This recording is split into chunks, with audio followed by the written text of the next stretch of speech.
Good morning, everyone. Thank you for being here. This is the Regional Urban Design Guidelines Task Force meeting, Friday, June 20th, 2014. We're starting at 9 a.m. with our first presentation. Before we do that, in a call to order, I noticed that we have 5 of the 7 members in the room, so therefore a quorum has been established.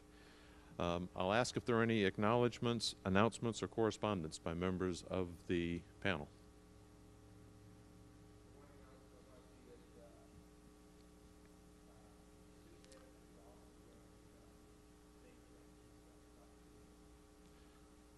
Okay, any other announcements, acknowledgments, or correspondence? Okay, there's an item on here for approval of meeting minutes. Were any presented, Josh? Public comment period, item number 4. If there's a member here of the public that's wishing to speak to the members of the task force on an item on this agenda or not within the jurisdiction of the former Fort Ord, please do so at this time. Seeing none, we will move on to at least 2 members that need. Seeing none, moving to business items. Receive presentations. This morning we're going to have presentations by 2 different panels. Each of those panels are representatives of teams that have submitted to perform work for the Fort Ord Reuse Authority in completing the Regional Urban Design Guidelines for the former Fort Ord. Those Regional Urban Design Guidelines are a specific policy program that's included in the base reuse plan. This morning the members of the panel are representatives of the Administrative Committee and the Fora Board who will conduct the interview questions. But we will begin with the first group led by a team assembled by EMC Planning Group, Michael Grove's group. I believe, Michael, if you'd like to introduce the members of your team. Before we get there, I'd like the panel members to introduce themselves for the record. John, would you start?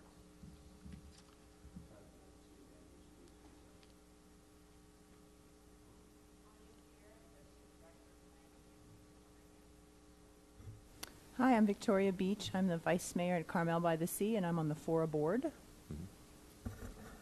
Lane Long, City Manager with Marina. Elizabeth Carricker, Planner with the City of Monterey. Carl Holm, Deputy Director of the Resource Management Agency for Monterey County. I mentioned that I'm Michael Hulemard, and a part of this facilitation today will be conducted by Josh Metz from the Fort Ord Reuse Authority staff. So, Michael, I'll turn it over to you for your presentation. We're asking that the presentations be approximately 20 minutes. It's your discretion what you want to cover in those 20 minutes, but in particular, we want you to cover your recent submittal. Thank you, Michael. I appreciate it. My name is Michael Grove. I'm the president of the EMC Planning Group in Monterey. We are a land use design and environmental firm. And we work on the Central Coast as well as statewide. And we are celebrating 36 years in business. And I'd like to thank the panel for inviting us to present to you today. Each one of the members of the panel will introduce themselves as we go through this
you know me. Am I on now? Yes. Okay, very good. Richard James with the EMC Planning Group, Principal Planner. I've been with the EMC for 16 years. Done a lot of work on the former Fort Ord. 2 years ago was lead author on the reassessment of the reuse plan. Have also prepared a number of EIRs, including Whispering Oaks, Seaside Highlands, and the Seaside Resort. And we're currently working with Seaside County Sanitation District on some work on the former Fort Ord. Have extensive local knowledge. The firm as a whole, of course, knows Fort Ord forwards and backwards. Our primary role is going to be coordination, outreach, and facilitation. Michael will be like the grizzled veteran Army general. He'll be the chief strategist overseeing the whole process. I'll be the field marshal. I'm directing my design crew and my economics crew here. So our role is to reach out and gather information, intelligence, feed it back to our design crew. We know everything that's going on here. We have a lot of insights, and a lot of that's already in our minds and ready to deliver to our design team. We brought them in for as Michael said, a fresh perspective, an outside view, some new ideas on how to look at design at the former Fort Ord. I want to introduce 3 members who are not here. We call them our experts panel.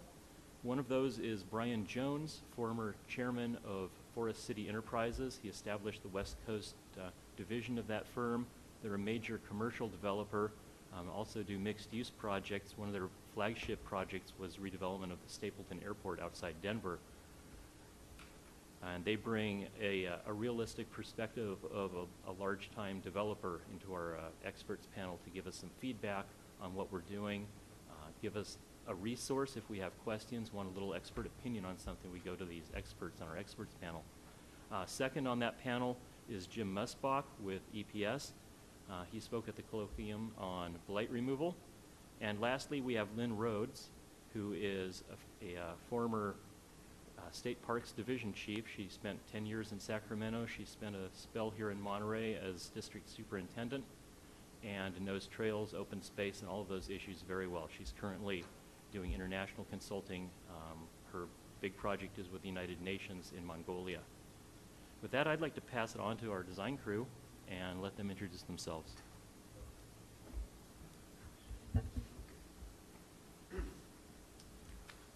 Good morning, I'm Doug Farr. How are you? We're going to do a little jolt to caffeine. It's kind of hard to get going in the morning, so we thought we would stand up and be a little more animated, okay? So I had the pleasure of being invited here back in December for the colloquia, and it was an eye-opening visit.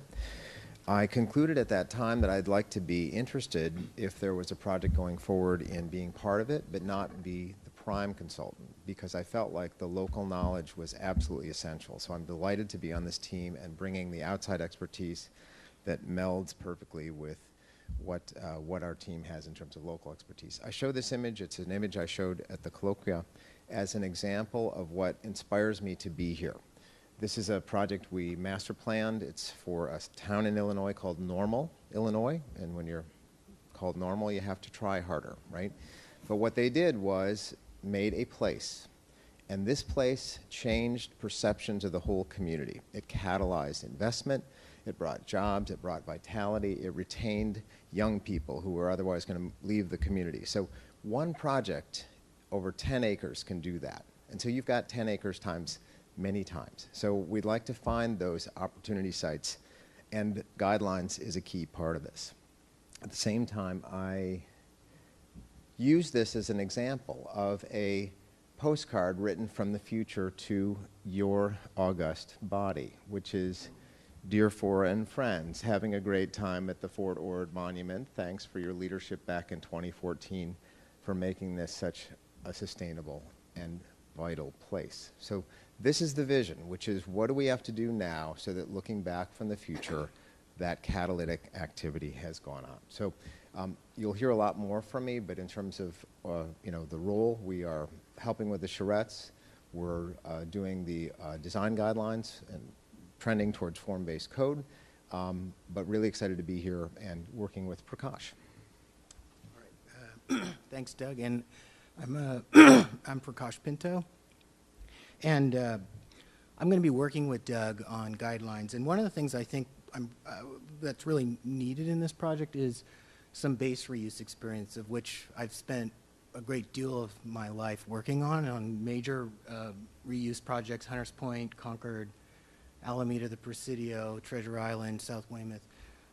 That takes a certain kind of approach, and I really think working with Doug and what he brings, and then the experience, both from the guidelines but the development point of view, to merge those two, the intersection of them, is a way we can actually get some added value out of this process. And I really think that's where my interests are for this project, and they're really very compatible with Doug brings, and I think that's why our team is quite unique and quite strong in this sense. One thing about these projects, highly political. Nobody wants development in the Bay Area. Some people do. You know, I've been black and blue over these projects.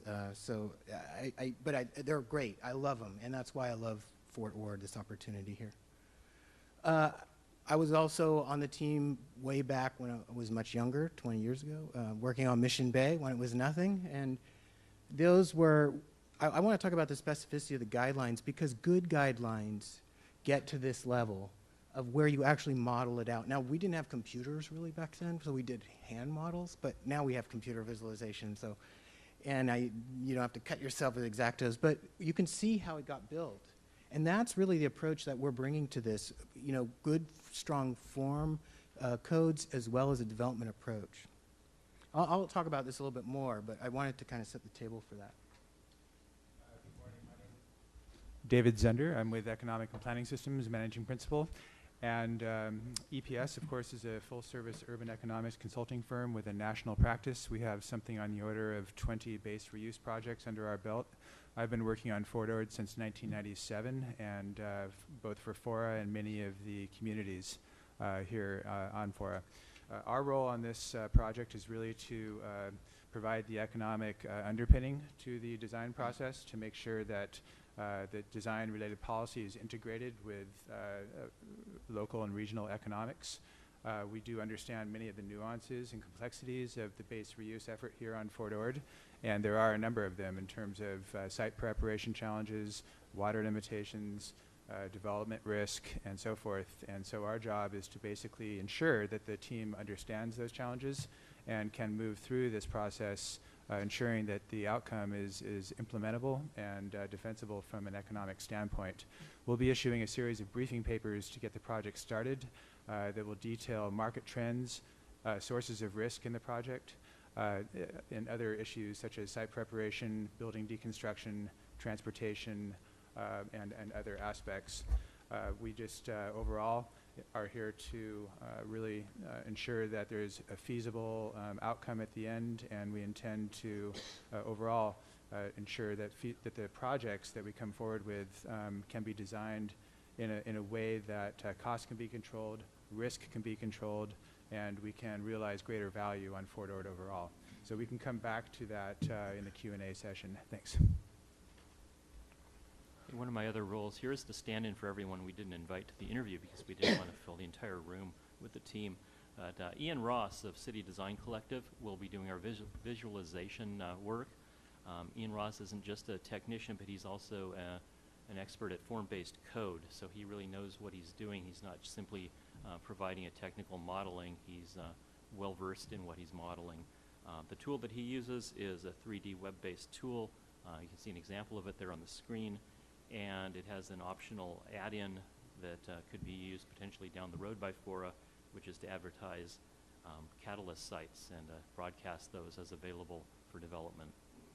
Great. Let me announce to the team that we're going to invoke the express button that we rehearsed, because we're 11 minutes in and we've got a little ways to go. So we're going to skip past some stuff. So if you see some slides go by, it's a plan. It's part of our plan.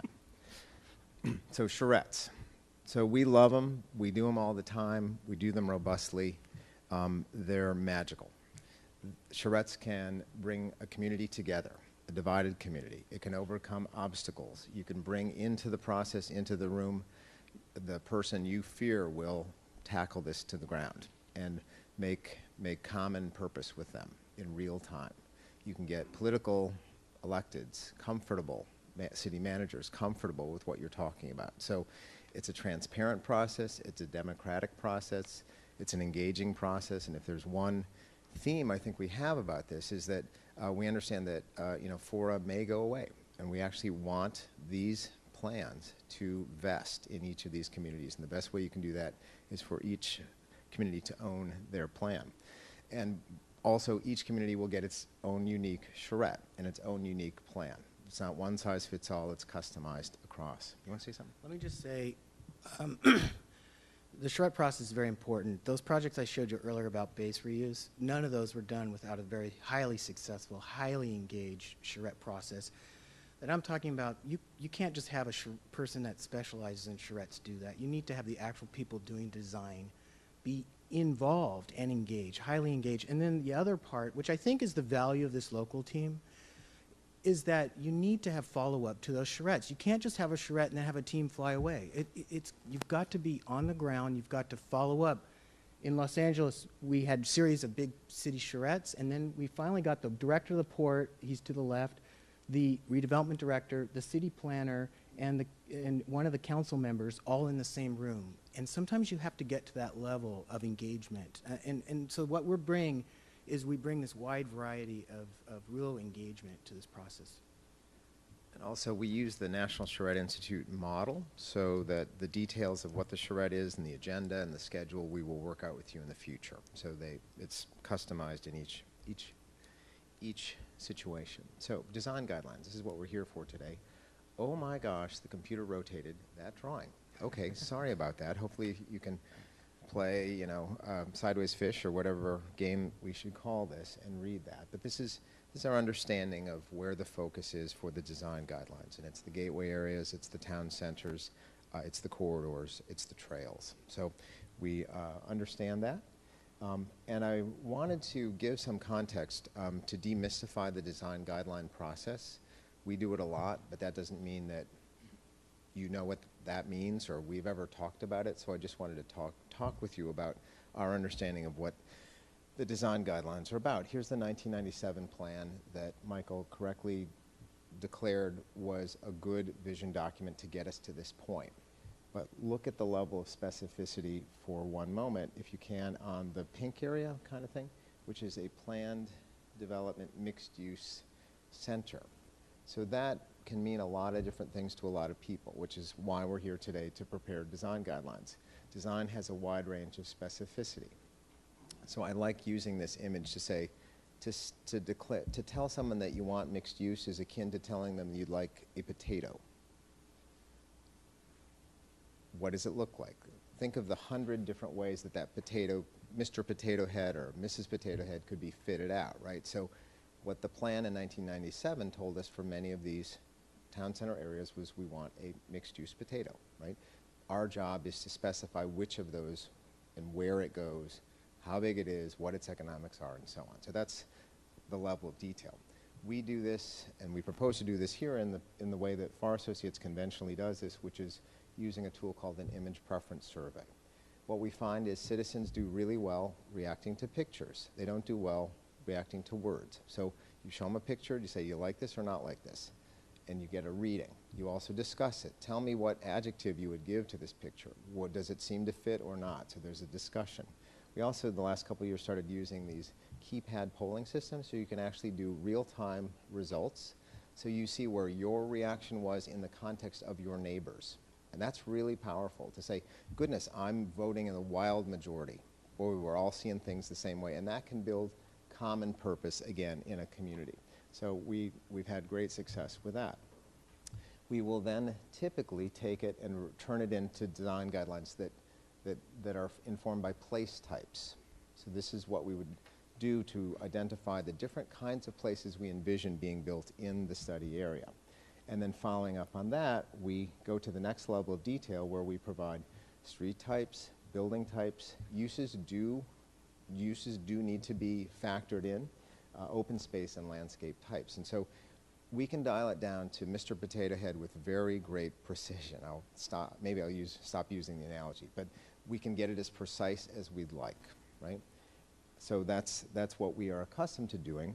what we are thinking of doing in this case, because the study area is about 1,000 acres, is that something like that? The town center is 500 to 1,000 maybe. some square mile or so. This idea of making hypothetical place types and leaving it to each municipality to customize seems like a missed opportunity. So we come to you today with what Prakash calls a gift, right? A gift, a more detailed. Yeah, you'll be the judge of whether you think it's a gift or something we're doing, but more focused, detailed design. Do you want to talk about this? Thanks, Dad. My slides aren't as exciting as the potato head, but one approach that I think is very similar here is we were asked to do a plan for the San Fernando Valley, very large area, and it's very difficult, different municipalities, jurisdictions, everything. But what we did is we came in and we said, okay, what are these 1 mile kind of key areas? And that's kind of pretty close to what you've selected for your village center areas. And so what we did is we selected those, and we worked with the various agencies and municipalities to help select those, and you've already done that.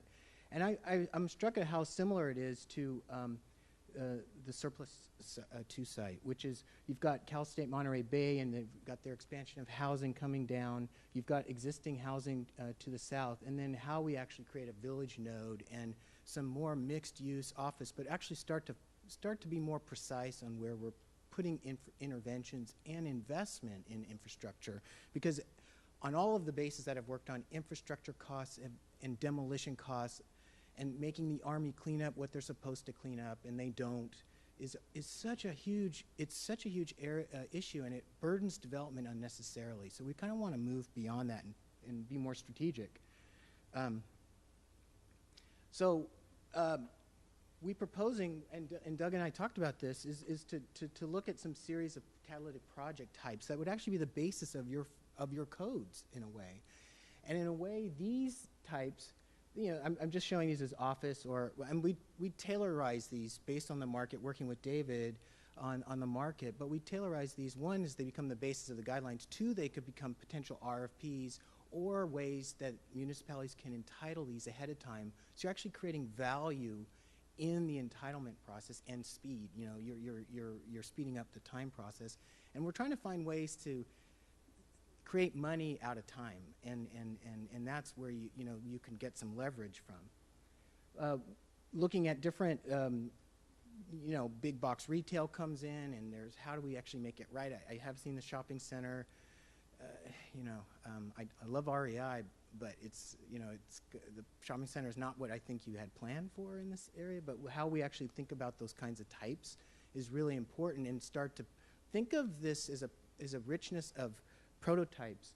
And we get down to, Doug and I will get down to the level of parking spaces, actually, really looking at how parking's being handled. I think you need that. And these are just some of the, and then you actually see, this is one of the project sites in San Fernando, which is very similar to your surplus site, where we come in and we mix these together. They had developers already interested. We worked with the city public works agencies to start looking at infrastructure investment ahead of time. And these are, in a way, a step to implementation, but building a solid foundation of guidelines. That's what you want. That's what this project's about. But we want to kind of push you in that implementation direction too. I think you should get more out of this process than just a pretty fancy book of guidelines, which I think everybody will do. Surplus 2, very similarly, we see housing coming down, maybe higher density, really focus on a node, but really focus really tightly on it, at least in a first phase, so that you can actually create place, because place does matter.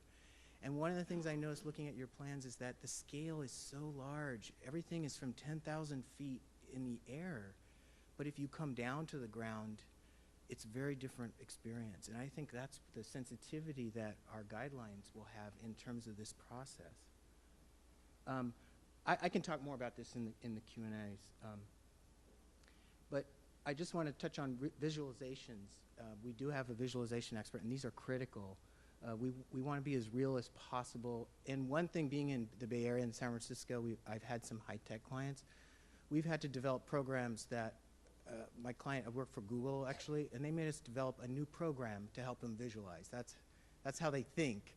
So it's not, they don't want to use Revit or AutoCAD. They said, no, you have to use a special program. So these are kind of streets, and these are what you see in design manuals, and they're good, they're very useful, but really, this is a street that we were asked to look at in Concord near the weapons station. But how you visualize it is really important. It's getting to this, being on the ground, seeing how it works is really the true test, because I think that's how you avoid mistakes when people say, well, how did that get built? You know. Similarly, we work all over the Bay Area, but we're giving people, particularly people who don't read drawings very well or sections or plans, a visual, like before and after, really is very helpful. And actually start to show them how massing, how we actually break down public thoroughfares. So we start off really roughly, and working with David and Doug, we'll come together in charrettes and start to identify these kinds of processes and models, and start to break it down into how the forms can actually relate and be stepped back. And then eventually get on some of the very strategic sites. We want to get down to identifying units, parking spaces, really kind of really test fit these sites for, you know, development. Okay. One of the key issues that FORA requested we cover was a strategic implementation plan. We have modeled our implementation after the basic FORA model, where FORA sits at the top and is an umbrella over all of the jurisdictions and everyone else who's gathered within the boundaries of the former Fort Ord. So we've proposed a two-tier approach. FORA would be in charge of an overarching set of design standards or objectives to be determined through a charrette process, and also in charge of the transjurisdictional types of items like they are with infrastructure and so on. So things like the streetscape and the trails would fall under the FORA design framework. And then below that, each of the jurisdictions that's involved, that would be Marina, Seaside, and Delray Oaks, would individually adopt and or develop and adopt their design guidelines through individual charrettes series. And those, of course, would then come back to FORA under the typical FORA model for a consistency determination. We think this is the most implementable approach. If the cities also adopt the FORA design framework as a part of their guidelines, then we have no issues remaining if FORA were to go away in 2020, you know, if the legislature doesn't decide on an additional extension. So we think this is a highly implementable and practical approach to getting the design guidelines implemented.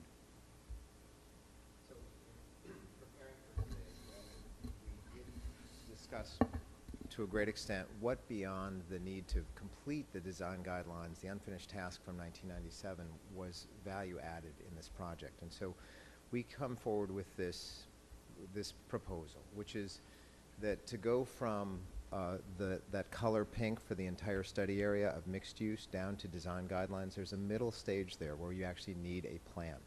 You need a plan. And so we're going to do that plan. And we understand that area to be, you know, plus or minus 800 or 1,000 acres. We understand there's one area that the boundaries haven't been delineated, but we think we can shift money around to do that, and that will add value. And in that plan, we can identify strategic, targeted sites that might actually be the first phase for development in each municipality. That's our goal. Strategic phasing for each municipality. Each municipality would get a phase 1 project that has blessing that there's economics behind it and would be a sensible thing to go forward with. As we said, we will have really targeted design guidance like Prakash showed. For those phase 1 sites, we will go down to that really fine-grained level. And then for the remainder of the acreage and so on, we would have template design guidelines where we weren't actually preparing a full plan. So we think this is value added. It meets and exceeds what you've asked of our team.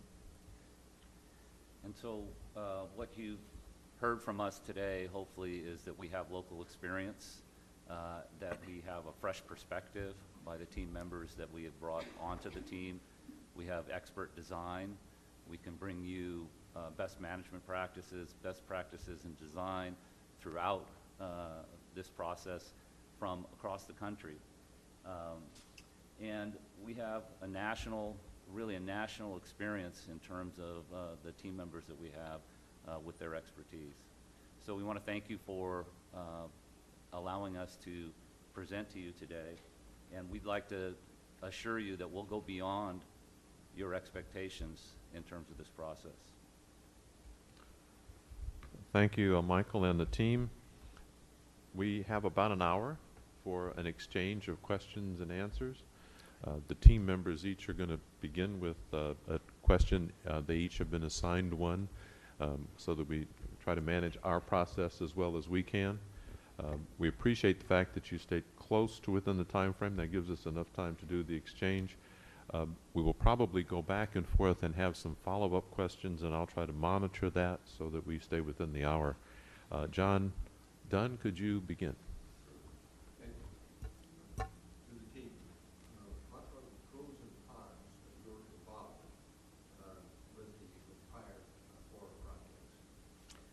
That's a good question.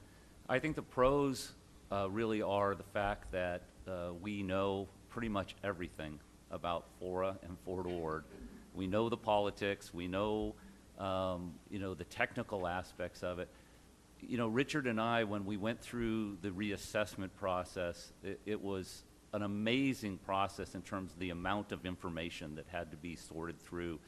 And I had people that were very conservative on the Fora board tell me we did a great job, and I had people that were, on the very liberal side tell me we did a great job. I had pretty much every board member at some point tell me we did a great job of that, because we felt like we had to come up with a balanced assessment of the reassessment. And I think that's our level of integrity that we bring as a firm and that we will bring to this. It will be a fair and balanced approach.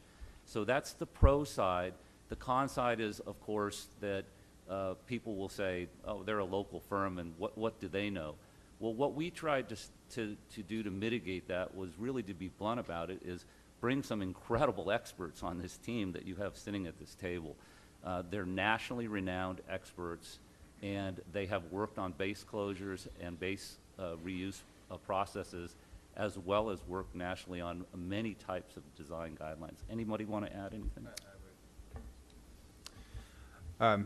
So I think in terms of EPS's involvement in prior projects, and it has been extensive, we've worked on Fort Ord since the BRAC round that closed the base originally. And so we've worked for Fora doing capital funding. We have worked for individual jurisdictions doing DDA negotiations. We've done jobs housing analyses, and a number of other projects, including the recent reassessment market report, which is a very thorough documentation of key market trends that affect the prospects going forward. So these things are all to identify really what are the constraints and the barriers to development. And if there's a con to having all of this information, it's that when you download it all to folks that are perhaps not as familiar with Fort Ord, it can seem overwhelming in terms of the complexities, water, unexploded ordnance. All these issues have to be addressed. It's certainly a very litigious environment that we work within in Monterey. People care about their environment. They're looking to protect it, and that's a good thing. So my job is to make sure that doesn't become an overwhelming sense of constraints. We want to also look at this as the upside, what can be accomplished, and through our experience in other locations, and certainly the team's national, international experience, there is a lot of blue sky thinking. And so my idea is, and that's in the best possible light, my suggestion is that I don't mean to necessarily overly ground the team in terms of burdening them with the notion that there are too many constraints on Fort Ord, because I do think they are manageable, and that's really a key aspect of moving through this, is to determine where we can add value by reading the market accurately and overcome the constraints that we've been working with to date. Let me add my comment. I was going to say, in order to join the team, we had to come to terms with what the 1997 plan was about. And I think we came to the conclusion that it was that it succeeded at its mission, which was to fill a void for what does the future look like in 1997 when the base closed. Where will the jobs come from? What will, in broad strokes, what's going to happen? So it filled that void. It met that need. But in the sequence of slides I showed, it was not design guidelines. It was not providing any detailed, do this and don't do that kind of stuff going forward. And so we see, the team sees the plan as an asset, a historic asset that got us to where we are today. So in terms of if there was a con to, all of this is, I feel like we come in oftentimes in communities that want change and want to see things happen, and we are not grounded in the way it's always been or how hard it is, and so there is a dynamic tension. He plays a kind of an adult presence, right? We're trying things, and he's sort of checking with us. So that's the downside. The upside is, as I said at the beginning, when I was here back in December, the complexities of layers of jurisdiction, governance, the need to be there before the charrette, during the charrette, and after the charrette, and follow on, we couldn't do that. We could not do that as a remote consultant. So we don't, it's not an option. So we're excited, and absolutely it's essential that we're paired up with locals. So yeah. I have just one very brief comment to add, because in my experience, and the bases that actually are succeeding, like the Presidio, Treasure Island, and developments like Mission Bay that are actually moving forward, have stuck with their teams and gotten progress in each step, even though there's been the will and desire by mayors and we need something new because that's not working. But the ones that have stuck with it, and because there's valuable knowledge, and I can say working on these bases, there's too much hidden skeletons everywhere, and you have to know where they are in order to make a kind of plan that we're proposing really work. I say that because I have driven past this base many times. My sister lives in Monterey, and my hope is that something can happen here, and you've got to kind of really think about implementation. My fear is it's going to turn out to be a beautiful plan that could sit on a shelf, and that's not what we want here. So I would kind of think that as a kind of pro to using the existing knowledge that's already been built here. John, do you have a follow-up? Number 2? I got a quick comment to make. I just wanted to say familiarity can be kind of a double-edged sword. On the one hand, you know every little nuance of the place. On the other hand, you walk down the sidewalk too many times and you stop seeing the weeds growing in the cracks. And so I think that's why we brought this team in from outside to take a fresh, clear look, and we can feed them the information that we know in our minds that we've accumulated over years and years, and they can take a fresh look at that information, a fresh look at the scenery.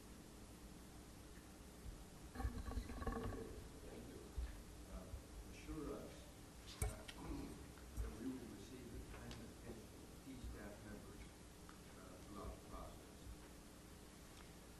Well, that's pretty much, Wait, really quick, Michael, can I beg a follow-up on John's question, just so we don't leave that topic before? Please. Sorry, is that okay? Please.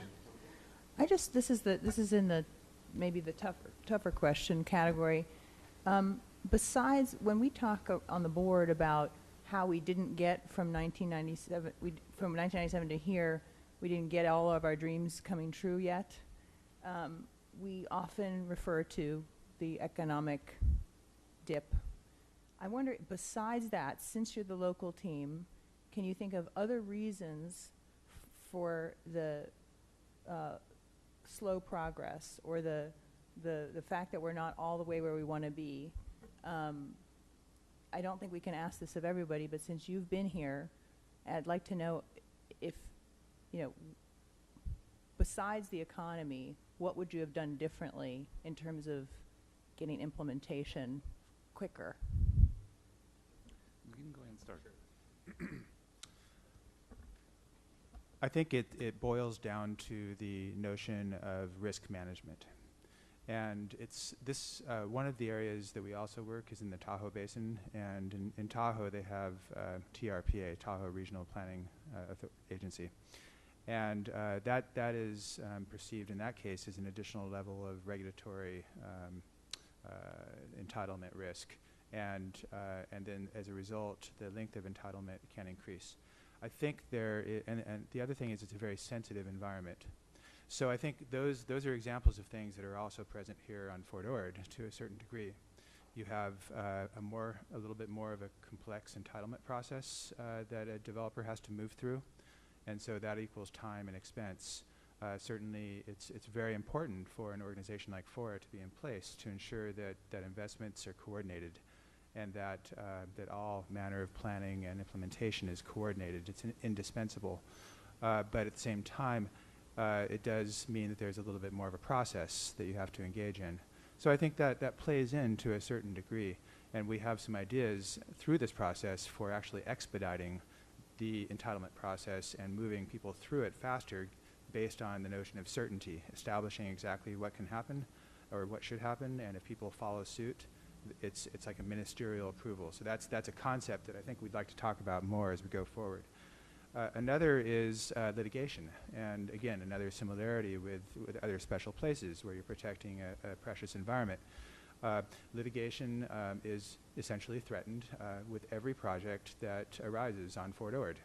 And again, it's well intended, but I think there needs to be some work done up front to define what the goal is and how the intent is to make the best use of available resources and to create a sustainable environment. And the charrette process is purposely designed to bring in the folks that sometimes bring concerns to the FORA and other agencies.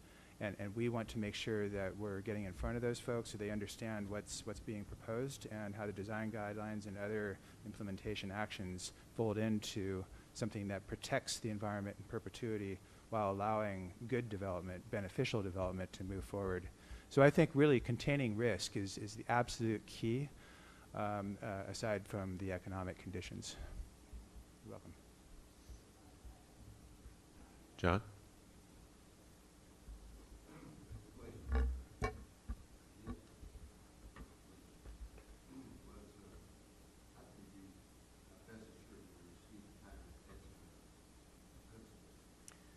It's a good question, John, and I will tell you that the culture of our firm and the people that we engage with are that we intend to have the people that you see at the interview involved in the process and involved in the project on a full-scale basis. So we don't take an approach where we have, we come to the interview and then you don't see us again. We didn't take that approach on the reuse plan. We didn't take it on the reassessment, and we won't take it on this. The bottom of this slide, WYSIWYG, who you see is who you get. So personally, I'm scheduled to be here for all the charrettes. It's in the budget. It's in the calendar. I hope you like me because I'm going to be here all the time. So, and that's true for the rest of the team. So, thank you.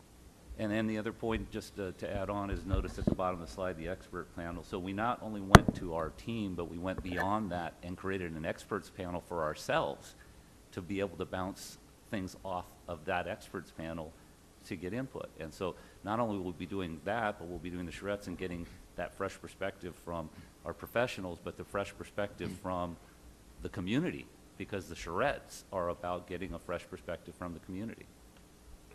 Elizabeth? I want to make just a couple. Okay, I want to make just a couple quick observations off the bottom of our budget spreadsheet. Michael is assigned 52 hours, which is as many as I could squeeze in and stay within the budget. I have 184 hours on the project, and our senior designer in the EMC office has about 100 hours.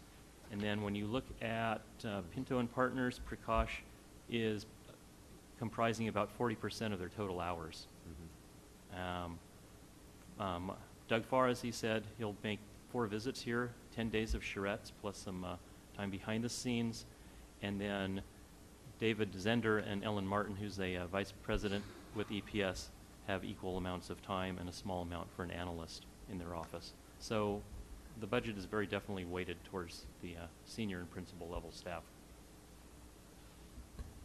Elizabeth?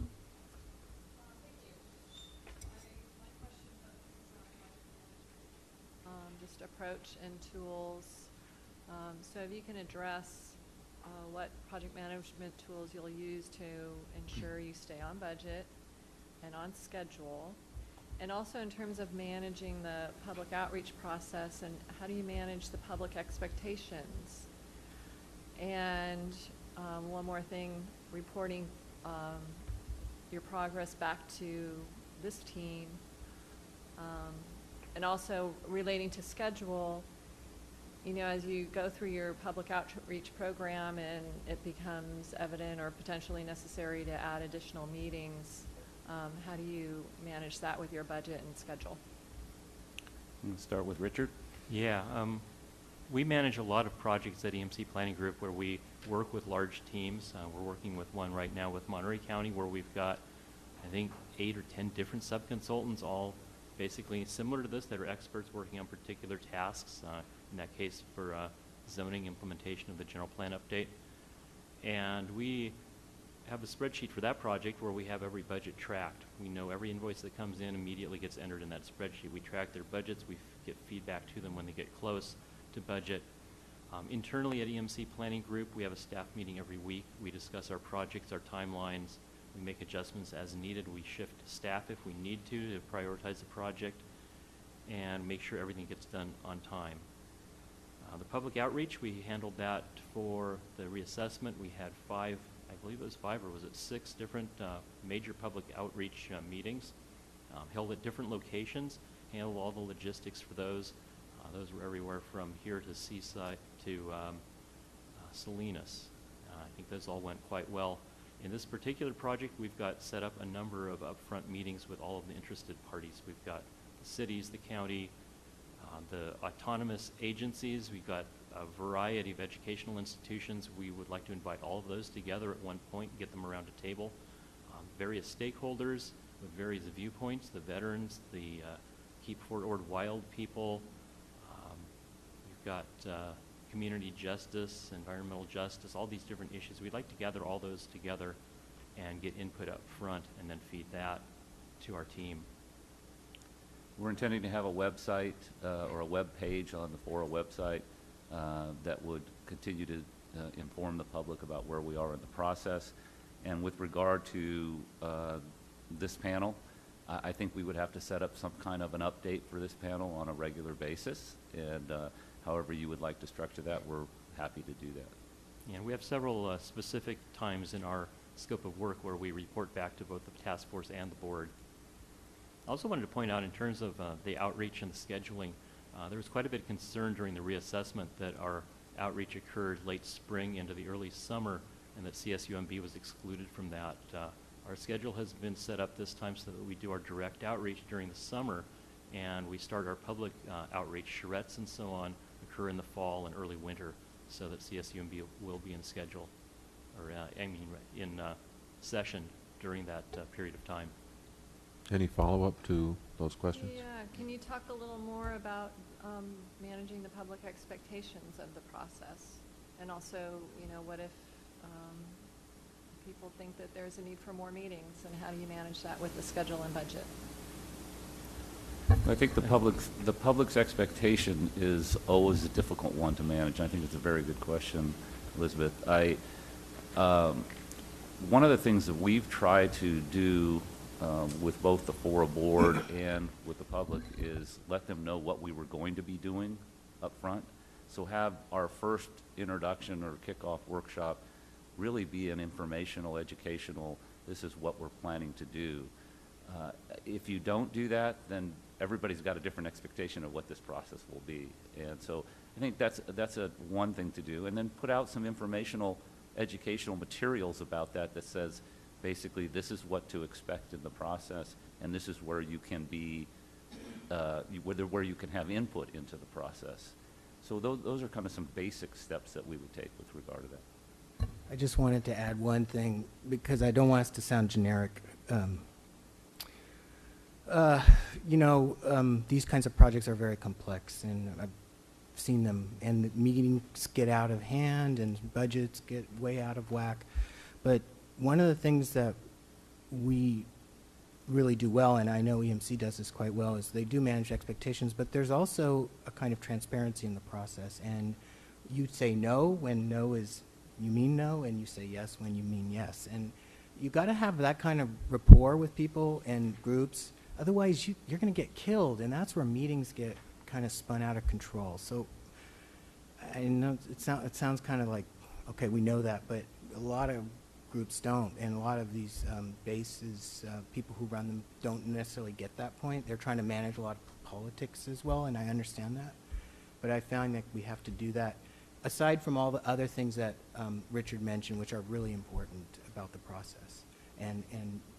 And also, the other thing I would say is reporting back to people.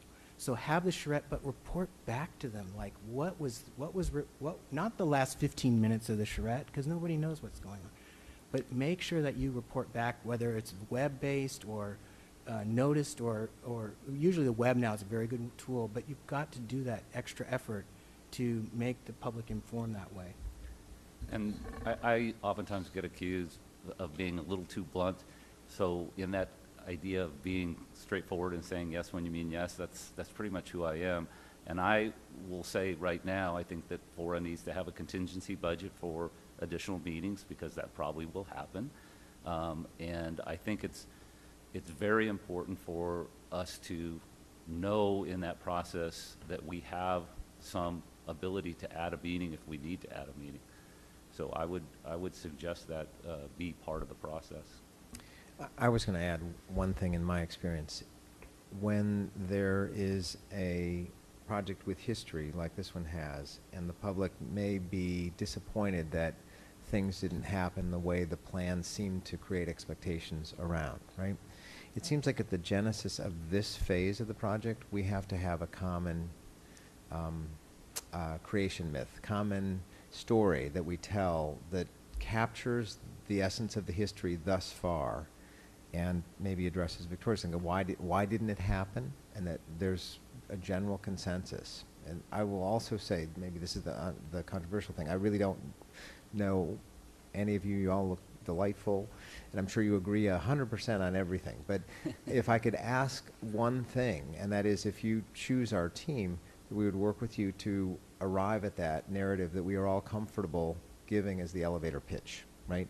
You may have personal dissent, you may have, a slight that happened to you years ago. We're not part of that. That's in the past. So we're moving forward. We'd like to be on the same page moving forward. And I think that's one thing. The second thing, in terms of expectations in the public, the development process is a really quirky thing, And, you go to a meeting and somebody said once, oh, we're going to get something here, new housing, a school, a store, whatever, and it didn't happen, right? And people remember that, and they're mad, and that discounts your credibility and your apparent effectiveness. Well, I think that they're adults, and in my experience, it's okay to say the development process is, there's some fuzziness to it, right?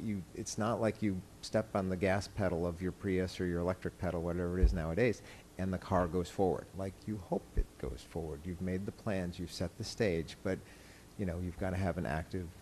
anyway, I'm a big believer in speaking with frankness to the public about the certainty with which we are predicting things. We are enabling a lot of things. We are supported in our studies that these things are possible, but then there's a period of we have to get somebody to do it, right? So.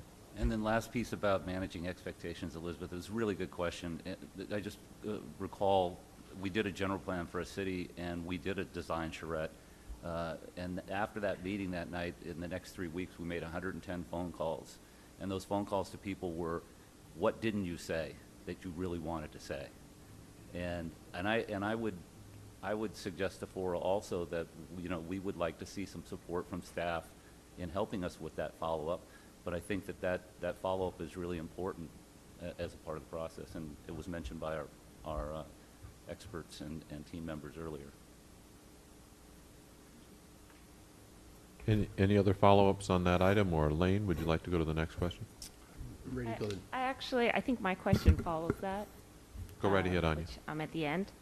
So I was hoping you could describe how the use of technology during the planning process helps lead to stakeholder buy-in, and how this leads to a more successful end product.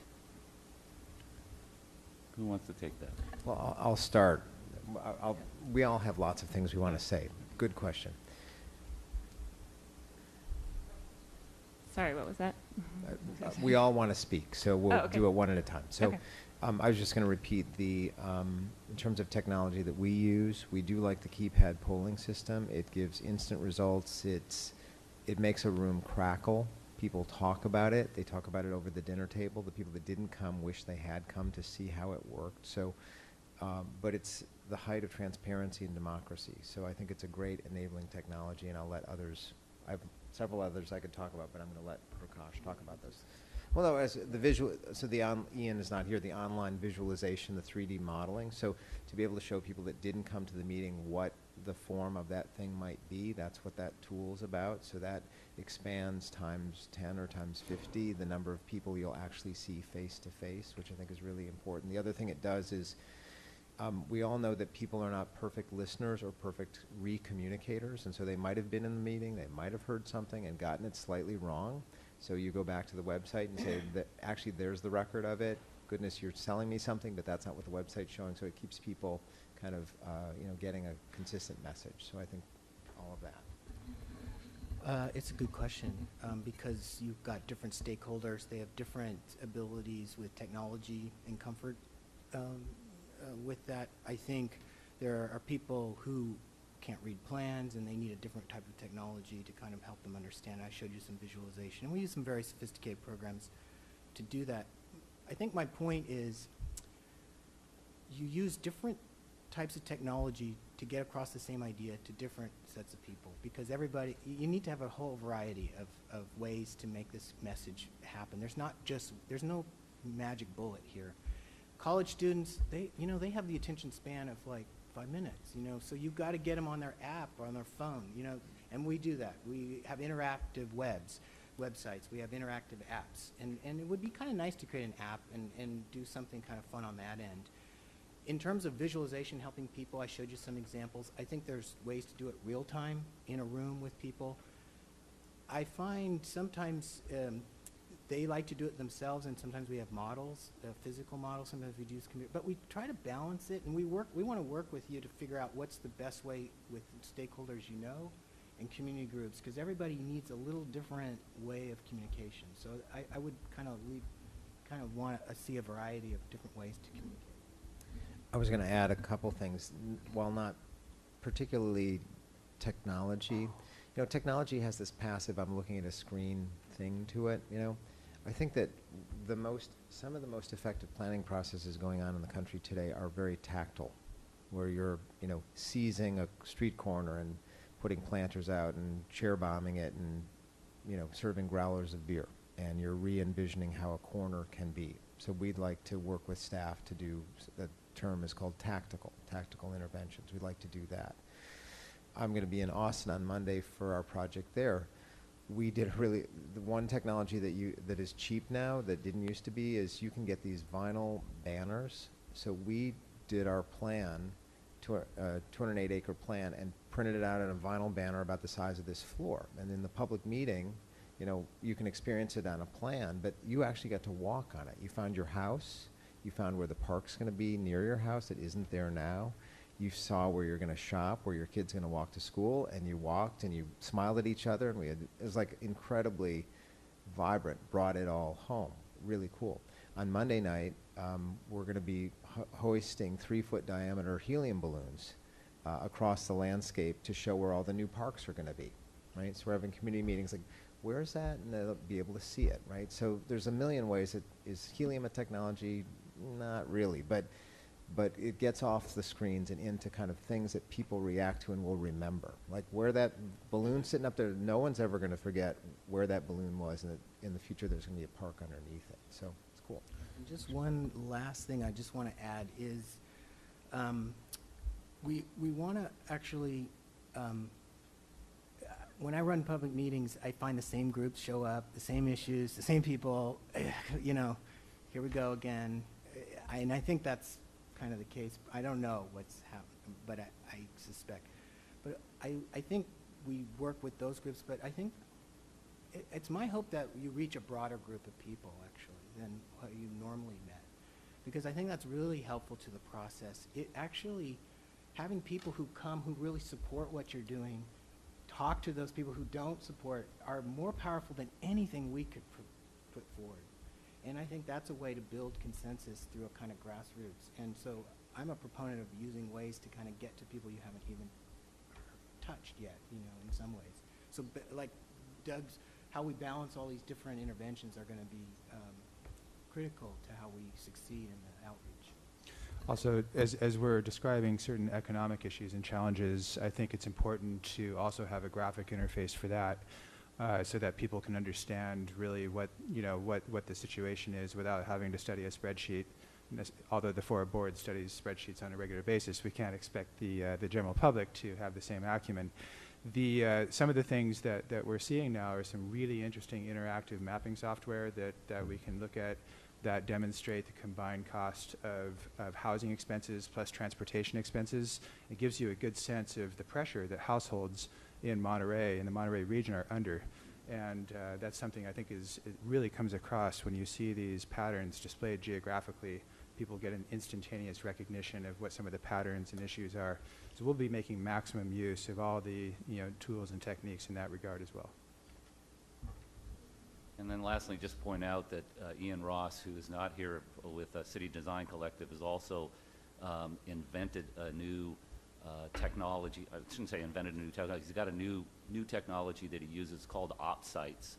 And it's really opportunity sites. And so once you get done with the design guidelines, this could be implemented as a way to actually model and show that corner that you talked about in terms of having a corner that Fora wants to have redeveloped. And when redevelopment law went away, he really came up with this concept of how do I get into jurisdictions and help them advertise the things that they want to have built, particularly infill sites. Follow up? Elizabeth? What are your ideas? How do you get those people who don't usually participate in the room? Well, that's a good question. I would really love to talk to you more because sometimes we were very successful in Concord. We put notices in utility bills, and I don't know if you do that already. But one of the things we did is we,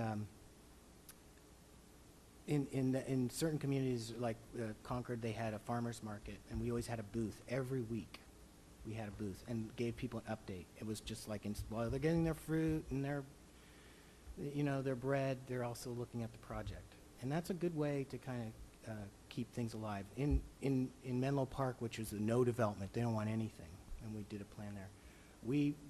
The city did a very smart thing. They rented a storefront, and they used that as a way to, they just decorated the window fronts. And it's a small town, so how we actually get that message out, you start to get people kind of like, hey, I didn't know that was going on, or, this is where we are. There's other tactics that we can talk about, and, electronic, but there are kind of some key things to kind of keep it in people's minds more regularly. I think that's a big help. I was going to add a couple things. One is we always sweat the timing of meetings and day of the week. So that's one. So, you're trying to catch families after work but before homework, which is a non-existent little sliver of time during a weekday, or is it on a weekend? Serving food, I think, is a really consistent, that works. It works universally. It works, I don't know if you're breaking any rules to say this, but cater it and people will come, because for some families that's dinner, So the other thing is the granddaddy of all plans was the 1909 Plan of Chicago. It was done by Daniel Burnham. It's kind of considered the first modern plan. And a little known fact was that plan was taught in the public schools in Chicago for the 50 years following. There's an actual pamphlet. And so kids growing up learned about planning. And I think that one of the huge opportunities, and given the fact that the charrettes are scheduled during the school year, both the collegiate and elementary K through 12 school year, would be to get something in the schools and say, why don't we do a module on planning? It's a very popular major now amongst 17 and 18-year-olds. Everyone wants to be they used to want to be something else. I don't know what it's, doctors or something, but now they all want to be urban planners. And so we can empower that and get kids excited about it, both a kind of career trajectory and kind of, how could we change things around here? I mean, there's no better seed to plant than getting the kids geeked about it. I mean, so we could talk about that for hours, and trust me, we will. So we have about 10 more minutes and have a few more questions. One last thing that other bases have done is they've had visitor centers, and I don't know if you have this, where they've put all the history of the project, and they actually bring developers through, so I'm assuming that you can build on that, yeah. Lane? Thank you. How will your team address the complexities of the extensive entitlements that are already in place? Settlement agreements, mitigations, specific plans. We've had a couple of developers speak out rather vocally against these design guidelines just from that aspect of we already have our plans in place. I think you even made a comment.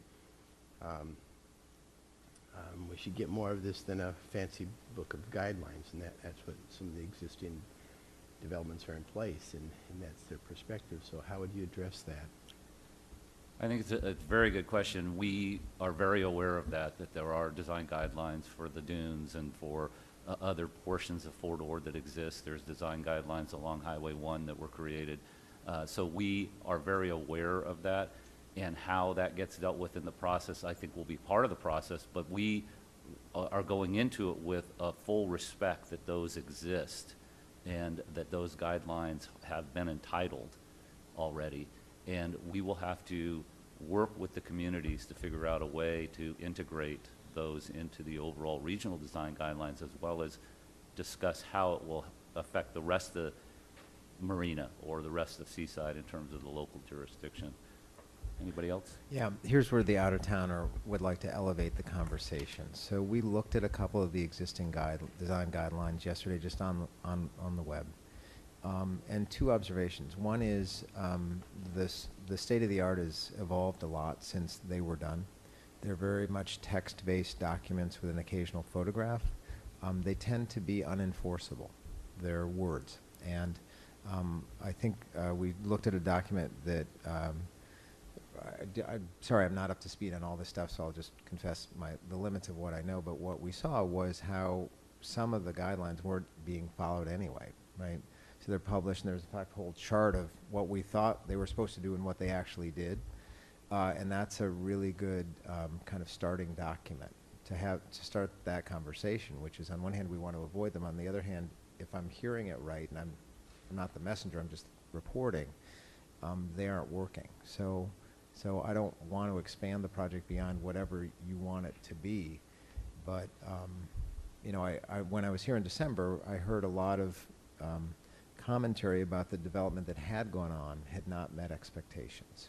And so we looked at the plan that governed that development, and it was built pretty much, the buildings are where the plan showed they should be, and the guidelines were words and kind of not enforceable. And so it comes as no surprise that that's what got built. So it could be that that's what we want to keep doing, and we would do that. But for the areas that aren't governed, I think the state of the art has moved a lot, and you can get a lot more precision and avoid repeating a lot of the missed opportunities. So am I hearing, and because I think one of you had made the comment of the dunes and the REI and you just look at the sea of parking there, and so am I hearing that your approach would be maybe to look at those existing entitlements and try to revisit that, or at least give some ideas, or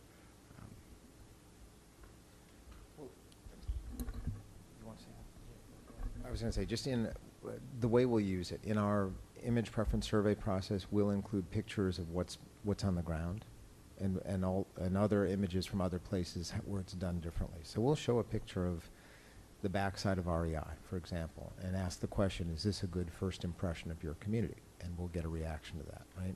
I don't know what the reaction will be, but that's part of our process, is brutal honesty of, we're going to show you the best we can find and the middle and the less best, whatever we want to say.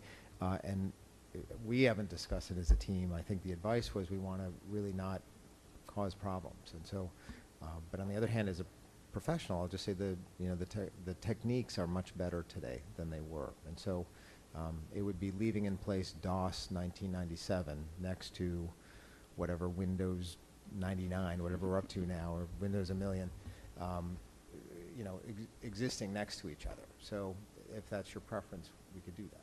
I think the beauty of having this mixed on the team in terms of local and non-local is that we do understand the entitlements, and we do have respect for the entitlements. And so we will be having that discussion internally about what is entitled and what is not, and we will still be looking at the regional design guidelines on a broad basis for the entire area of Fort Ord, And we're going to meet with each jurisdiction. We're going to sit down and have a charrette in Marina. We're going to have a charrette in Seaside. So we will have those conversations, but we are, be clear that we are going in with a full respect that there are entitlements, and we understand what that means. Yeah, let me just add that in advance of those charrettes, we have one-on-one meetings with each of the affected jurisdictions, and we fully expect that some of the people involved in those one-on-one meetings will be the stakeholders such as Marina Community Partners or KB Bakewell.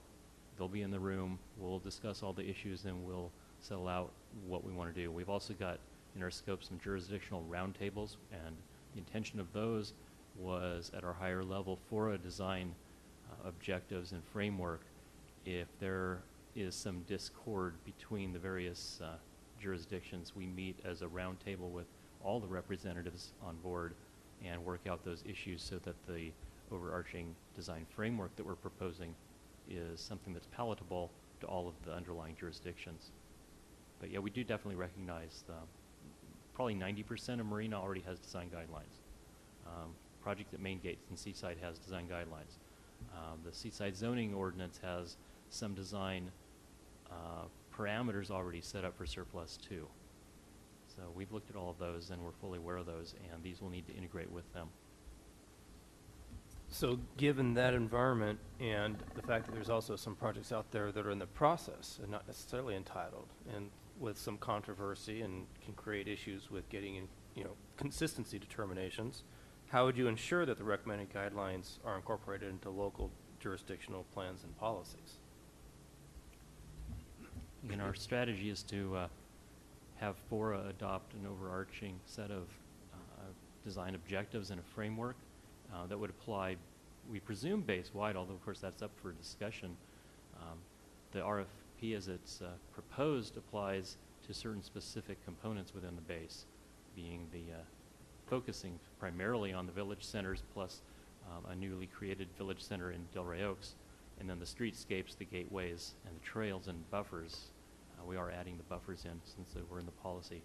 So some of the unentitled projects, perhaps the one you're speaking of, are outside of the town and village center area, but they would potentially still come under the purview of the FORA design framework that we're proposing. Yeah, so in the way we've structured this, I think it's very interesting, and I think it's appropriate, and it's up for discussion, but we've double layered it. So you've got a regional framework layer, and then you've got a jurisdictional layer, and we have to all agree, we have to get consensus on the regional layer first before we go to the jurisdictional layer, and then we start integrating the jurisdictional layer so long as it's consistent with the regional layer. And so it's going to be an interesting process, and it will create some more consistency throughout the base in terms of how these projects are approached. Victoria. We really don't have time for me. And so it actually makes me want to switch gears from, I'm sorry, Michael, a planned question. We did not get back to your slide on the proposal you submitted. So if you could put that up there, the surplus 2 property, and if someone could just talk briefly about your thinking there. And my question was intended to be about looking back at past projects of your own team, although I know that some of you are together for the first time. So maybe this is more of a design team question, and talking about how what differentiates a project that gets built versus one that sits on the shelf. And the built projects you've already showed us, Mission Bay, Presidio we know is successful. So other than your own observation so far that the commonalities, they stick with their own teams, just other factors that might be involved. But that was my question. Again, we have minus time left. So I really do want to hear what you went through to get to this sketch a little bit, and if you have time to address that, that would be terrific. But let me give you the 3-minute run-through on surplus 2 and our approach. First off, we took a look. We selected surplus 2 just because, although it does have an exclusive negotiating rights agreement between KB Bakewell and the city, there's nothing established for it other than Seaside's zoning for the commercial mixed-use district. So that was the purpose of selecting that. It had the lease already in place on it. It does have a few existing uses. The College of Law Youth Hostel's been approved, just got consistency from Fora a month or two ago. And a handful of other uses, some may be permanent, some may be going away.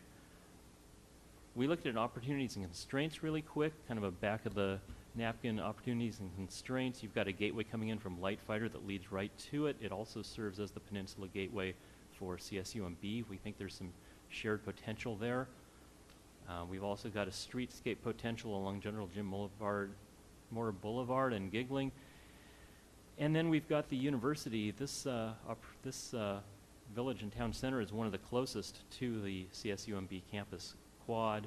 You get to it either through the Crescent open space area or down the 6th Street pedestrian mall area.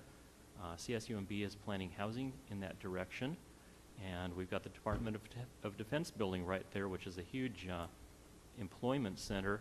And in my work, doing site work out at the youth hostel when we did the environmental, in the middle of nowhere, there were pedestrians walking by from the Department of Defense building. They're looking for a place to go. They need a place to go here at Surplus 2, right across the street from them.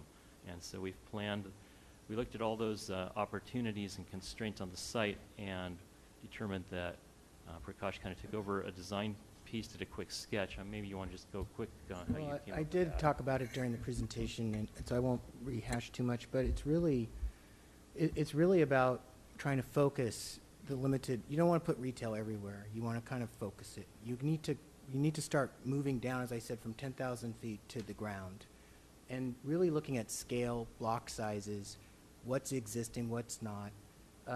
Breaking up parcels so that they're walkable. Looking at how you connect to the open space that's on CSUMB. So we want to start establishing relationships of all these constellations that are here.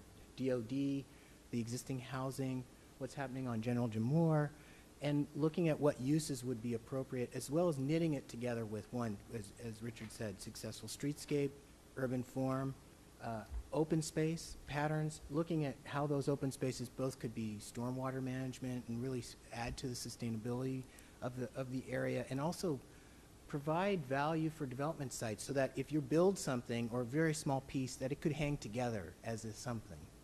You're not one of the things about bases is if you build things kind of disparate, you're not getting the energy, the synergy of things coming together. And so that's really the basis of kind of thinking. And then looking at housing that would align the open space of the university, because that will be a beautiful space, and it'd be really nice to see bike paths and housing front onto that families could utilize and really make use of it. You have the DOD supporting the retail. It'd be really active, and some other to the rest maybe later as more corporate office type flex spaces. Really start thinking about how technology is going to change this place. So you kind of bring all these different uses and all these different constellations are happening. That's why this site is very strategic. I think we talked about it as a team, both from what the plan says and then with David about the economics, and kind of start to lay it out. Now this is just a sketch, and so something we'd evolve, but I hope that explained our reasoning about it. Do we want to take on what gets built? It's up to Michael. One more minute.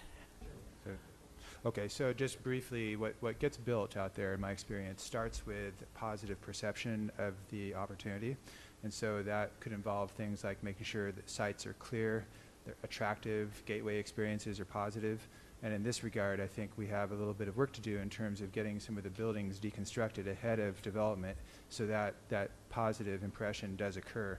Second is really having a market that you can accommodate, and you need to know your market. And there's the things that are getting built these days resonate with both older and younger cohorts, both the Generation Y and the Boomers. And certainly when we think about some of the attributes on Fort Ord, the notion of having a viable cluster of mixed use that's directly adjacent to a fantastic array of recreational amenities is a 1-2 punch that is very hard to replicate. So I think that's something that if we can pull it off, that's going to be an absolute home run in terms of market perception. And then, of course, the other things that we've talked about are critically important, the notion of controlling costs, of reducing uncertainty and risk, and knowing how the infrastructure gets paid for and how you get a return on your investment, both in terms of facilities and public services.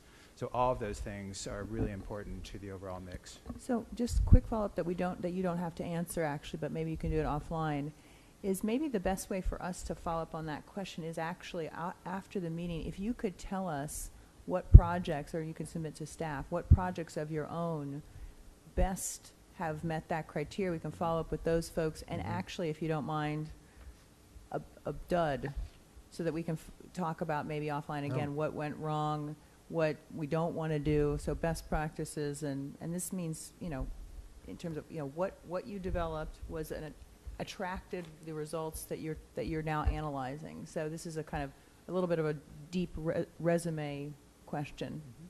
So. Absolutely.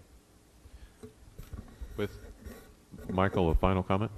I just wanted to say thank you to the panel and thank you to Michael for the invitation and for allowing us to spend this time with you. Can I ask just another follow-up that maybe you could get back to us? And again, it's back to the issue of, because some of you talked about how the base reuse plan, it succeeded in its mission and it's accomplished what it needs to do, but yet, and your point was right on, you said every time you come down here to visit your sister, your hope is something that will happen here. And so on one hand, we're saying it's a great success, but every time you come down here, you're saying, I hope something happens here. And obviously, we have a lot of constraints and issues that have kept the vision from happening. So I'd be interested to know how you're going to be able to implement your plans and guidelines given the constraints that you know are out here. I just got to say 5 words, and then a preface to those 5 words. The 5 words I'm going to say, the missing link here is our work is to set the table for private development, and that's the guidelines, and the entitlement risk is part of that. Getting the money right, probably showing up with some infrastructure funding. That's a in-house team discussion we had yesterday, which is not a design issue, it's a finance issue. So we will identify with the community those target areas and set the table for them, and then set priorities, which is, I think that's the other thing that struck me being here last year, was how many 90 square miles or some crazy number. You know, I'm a developer, where do you want me to start? You know, pick a corner, you know, and pick one in each municipality so everybody's sharing in that. I mean, that's our vision. You got 4 or 8 or 10 or whatever. Target sites, these are the ones. We've really done our homework. We're lining up. We have set priorities. This is it. It's going to happen. That's it.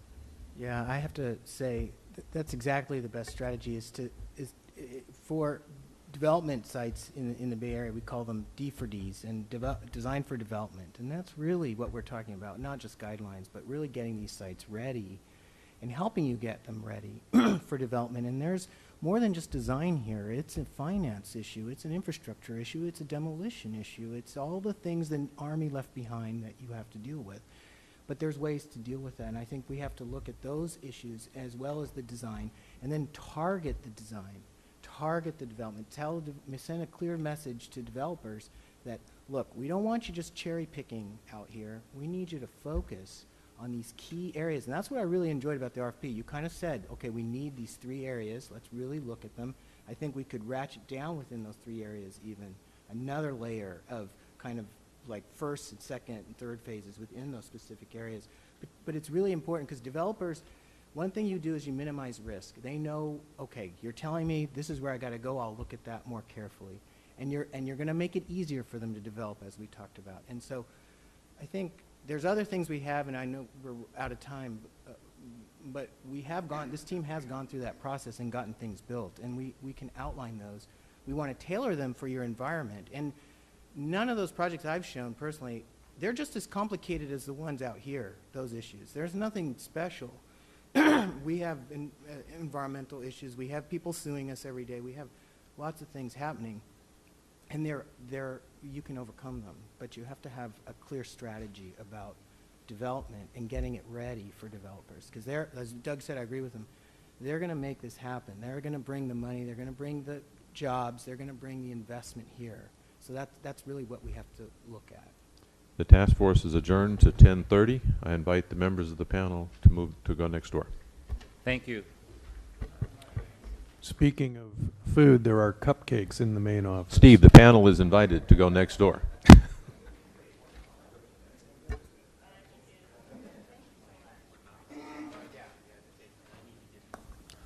Okay, I think we're calling everyone back to order.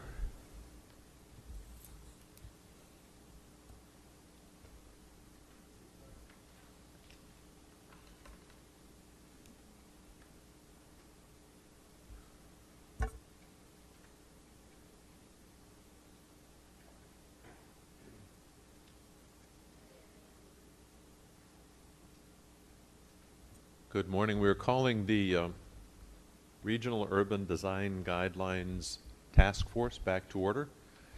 This will be our second presentation of the morning. We have with us this afternoon Dover Cole and Partners, their town planning firm, and their team, the three representatives here. We are the Regional Urban Design Guidelines Task Force. The members who are seated before you are the folks that embody the panel that will be making the determinations for recommendations forward to the Fort Ord Reuse Authority Board for the selection of the consultants that will be performing the Regional Urban Design Guidelines process for us. And we appreciate your submittals. The members of the panel have had an opportunity to review those, and so they will have some questions. We'll start with your providing about a 20-minute presentation, and I will ask that we turn the lights down so that the panel members will be able to see your slides. Who will start? Go right ahead.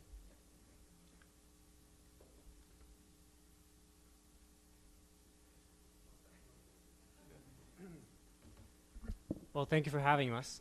My name is Jason King.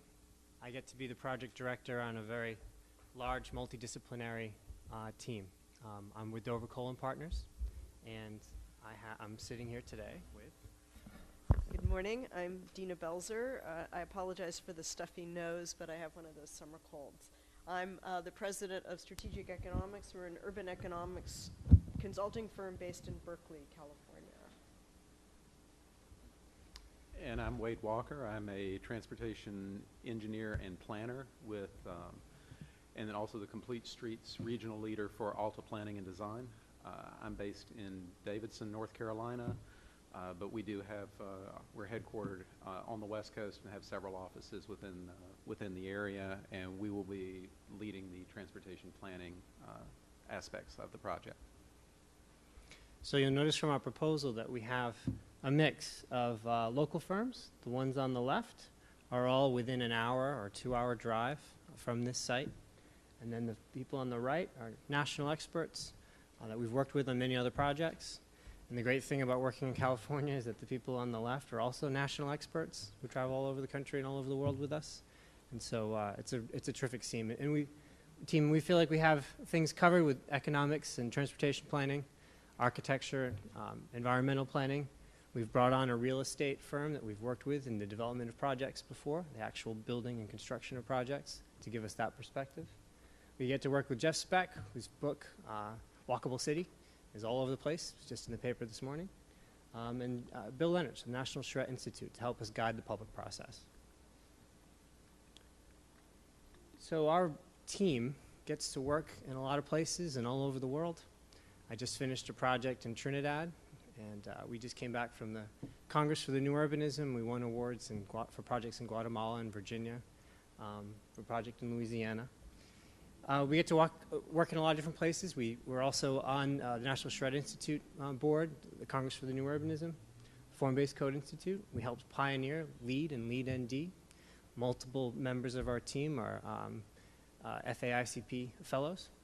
And you know, this is the point where really I say this is the project that we'd be very excited to work on, because really, you know, the largest reuse plan, this is such an important part of the country.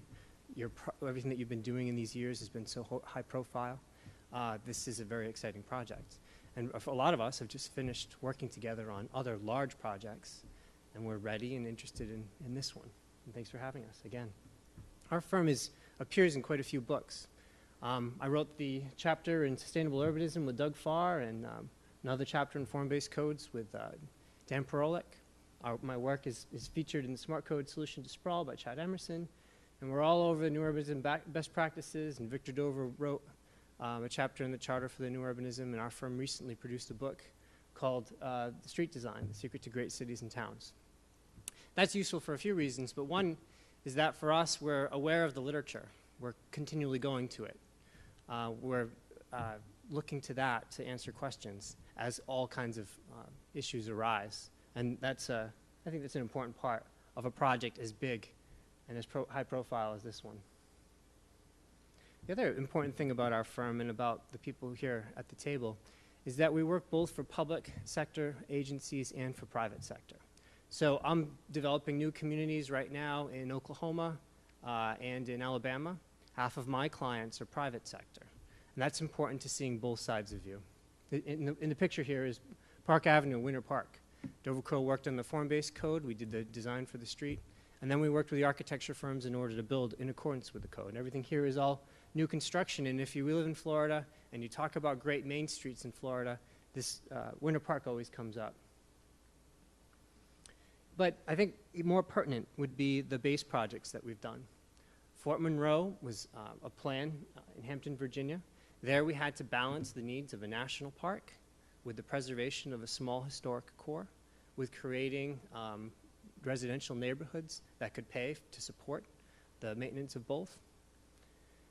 In Brunswick, Maine, we were working to try in an area where growth was very, very slow in this portion of Maine to figure out how we can make the most strategic moves that would create a place, just 5 buildings around a green, for instance, and actually give a town that didn't have one a new center. At the same time, we were working with the university. There's some parallels to the project that you've been working on. We've been working on Hercules, California for quite a bit of time. It was a new community. We did the plan. Opticos did the architecture. And it's been studied. What's nice about this point in a project that's 10 or 15 years old is that we can see that design really does matter, that there's a return on the investment that you get when you put design first. Also, a really important project I like is Contra Costa Transit Village in California. That I really am excited about because that proved that both you can win a national APA award and at the same time you can also generate a huge return for the investment communities. It was built excellent. It's a terrific model of urbanism. Dana worked on this quite a bit. The process also was important on this project.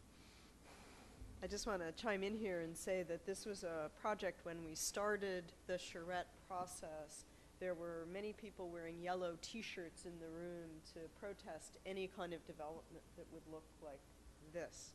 And by the end of the process, so much attention had been given to what the community was interested in and wanted, and such a strong dialogue back and forth and a process of education that when they went to actually approve the plan at the level of the County Board of Supervisors, the transportation consultant says he got up to go to the bathroom before the hearing, thinking that he'd have plenty of time, and by the time he got back, they'd already approved the project. So it went really quickly. So I think that this is really a testament to the charrette process working well in a very contentious environment where people have very strong, sometimes very conflicting views. So we can come back and talk about this more, but I was the economist on this team, so I have a lot of experience with it. In terms of difficult projects, the last big one I just finished, it was 2.5 years. It was a plan for the 7 counties for the next 50 years for Southeast Florida. So on this project, I know you're wrangling different municipalities, right? On this one, I had 121 municipalities that I was working with and 7 counties. And we were essentially planning for 6 million people that would become 9 million people. And we made national news on many meetings. But in the end, it was a really exciting project. We kept searching for the consensus issues, what everyone had in common. 750 was about planning what effectively felt like Florida. And it was a plan that in the end, if you count all the people that were in our public meetings, which were well over 4,000, all of the people that we were able to touch through Twitter or Facebook, through the website, through our online tools, in the end, 750 involved 1 million people in a region that had 6. And I think that's really important. Let me say really quickly, Josh asked me to talk about the projects that you have. Our firms have been working for a long time. There are a lot of projects that we could have given you. We gave you a sample of 750, which you have, which is important. It's kind of the grab bag of big ideas. Municipalities are able to take what works for them. You also have the Bradenton form-based code. That was the most environmental form-based code that we had worked on. It's kind of what we aspire to now. You have the Sarasota form-based code, and that's great because Sarasota, Florida is a very diverse place, and you're able to take that code and use it in a variety of different situations, along with the base reuse. So I guess in terms of the projects that we chose, I could have just given you the one from Maine, or I could have just given you the one from Fort Monroe. But in the projects that you have, you see our aspirations for making this project even better than the ones that we've done previously. That's really how they were chosen.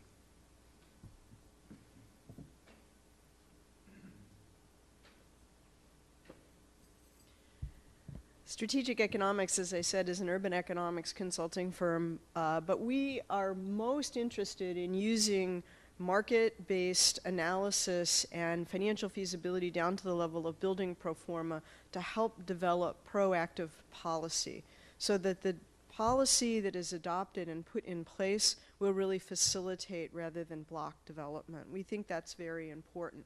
So we know developers, we know how to speak with developers, we know how to talk like developers, but we also like to think from the public perspective. We think this is really important.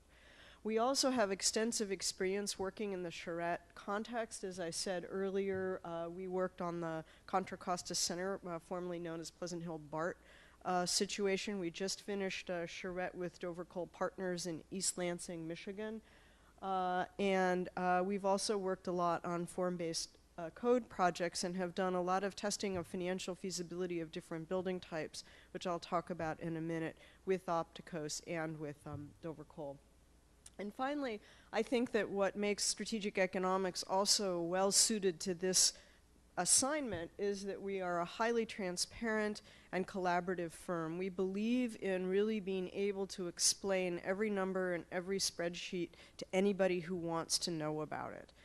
We recently finished a project in Menlo Park where one of the citizens took and reverse engineered one of our spreadsheets on fiscal impact analysis to be able to really get down into the weeds with us. So we're used to that. We're used to working in that kind of an environment, but we're also giving people enough information so that they can reverse engineer our spreadsheets. We don't believe in a black box, and we don't believe in not being able to really explain ourselves to community participants. In terms of the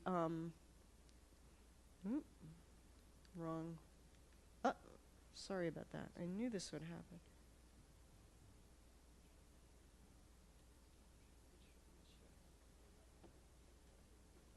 Okay, there we go. I do know how to use a remote, but I was pointing it at the wrong place, I think.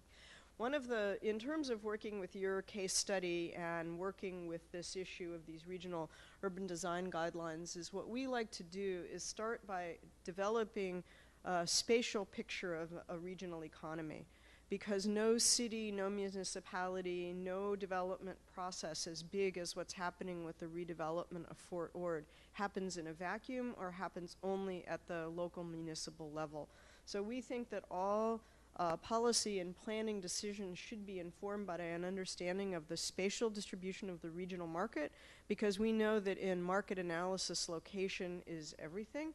And so if you don't have a spatial understanding of your economy, you have a tendency sometimes to undershoot, overshoot, or misunderstand what some of your opportunities are and also what some of your challenges are. So this is a map that I show you just to illustrate work that we did again in the Lansing, Michigan area. Again, another very slow growing area where we had to really use market activity and market momentum in a very judicious way to really begin to see the kind of transformation that the community wanted. So there was a question about where we would see more retail activity, and since retail activity is so important to the local communities here, I just picked this map to show, just as a starting baseline of how we start with the regional picture and work down. And when you look at the write-up of the case study that we gave you, this is the first starting place that we have, is what's the regional economy look like, what are the growth projections, and what do they look like for both employment and housing. They're very tightly linked and very important. But then we also can work at the very specific scale, at the building scale. And we're very used to working in this kind of a continuum where you're looking at, in this case, low density is 58 dwelling units to the acre, and it goes up to 98. But we have these same diagrams. I picked this because it's a very recent example of work that we've done, and it's also very close to home. This was for the Grand Boulevard Initiative, which looks at the redevelopment of the El Camino Real, going from San Mateo, from the north border of San Mateo County to northern Santa Clara County. And all those 19 jurisdictions are interested in seeing transformation happen along the El Camino, but each city needs to do it in its own way. So we're used to working in these, what we call coalitions of the willing, and working back and forth between a regional vision, a set of regional goals, and the need for implementation at the local level. So we recently took 4 case study cities. We said, what's your vision for how you want to transform the El Camino? And then we said, what are the barriers and what are the challenges? And we worked with each city to develop a strategy or an analytic approach which would help them understand more closely what they needed to do. So in this case, one of the big questions we had was, what's the impact of density on financial feasibility? And how would just increasing the density and the help feasibility? And so we were able to address that question. We also look a lot at things like, what's the price premium of being proximate to transit? We've worked on transit-oriented development all over the country. What's the price premium associated with the streetscape and infrastructure improvements? And Wade's going to talk a little bit more about this, and I didn't bring the curves to show today, but we model often with a price premium that's associated, the 11% that Hercules got is pretty common. With that 10 to 11% price premium from high quality place making, how does that affect feasibility? What's the interplay between feasibility and density, for example? So these are all the kinds of issues that we're used to answering. And with that, I'm going to turn it over to Wade to talk more about Alta.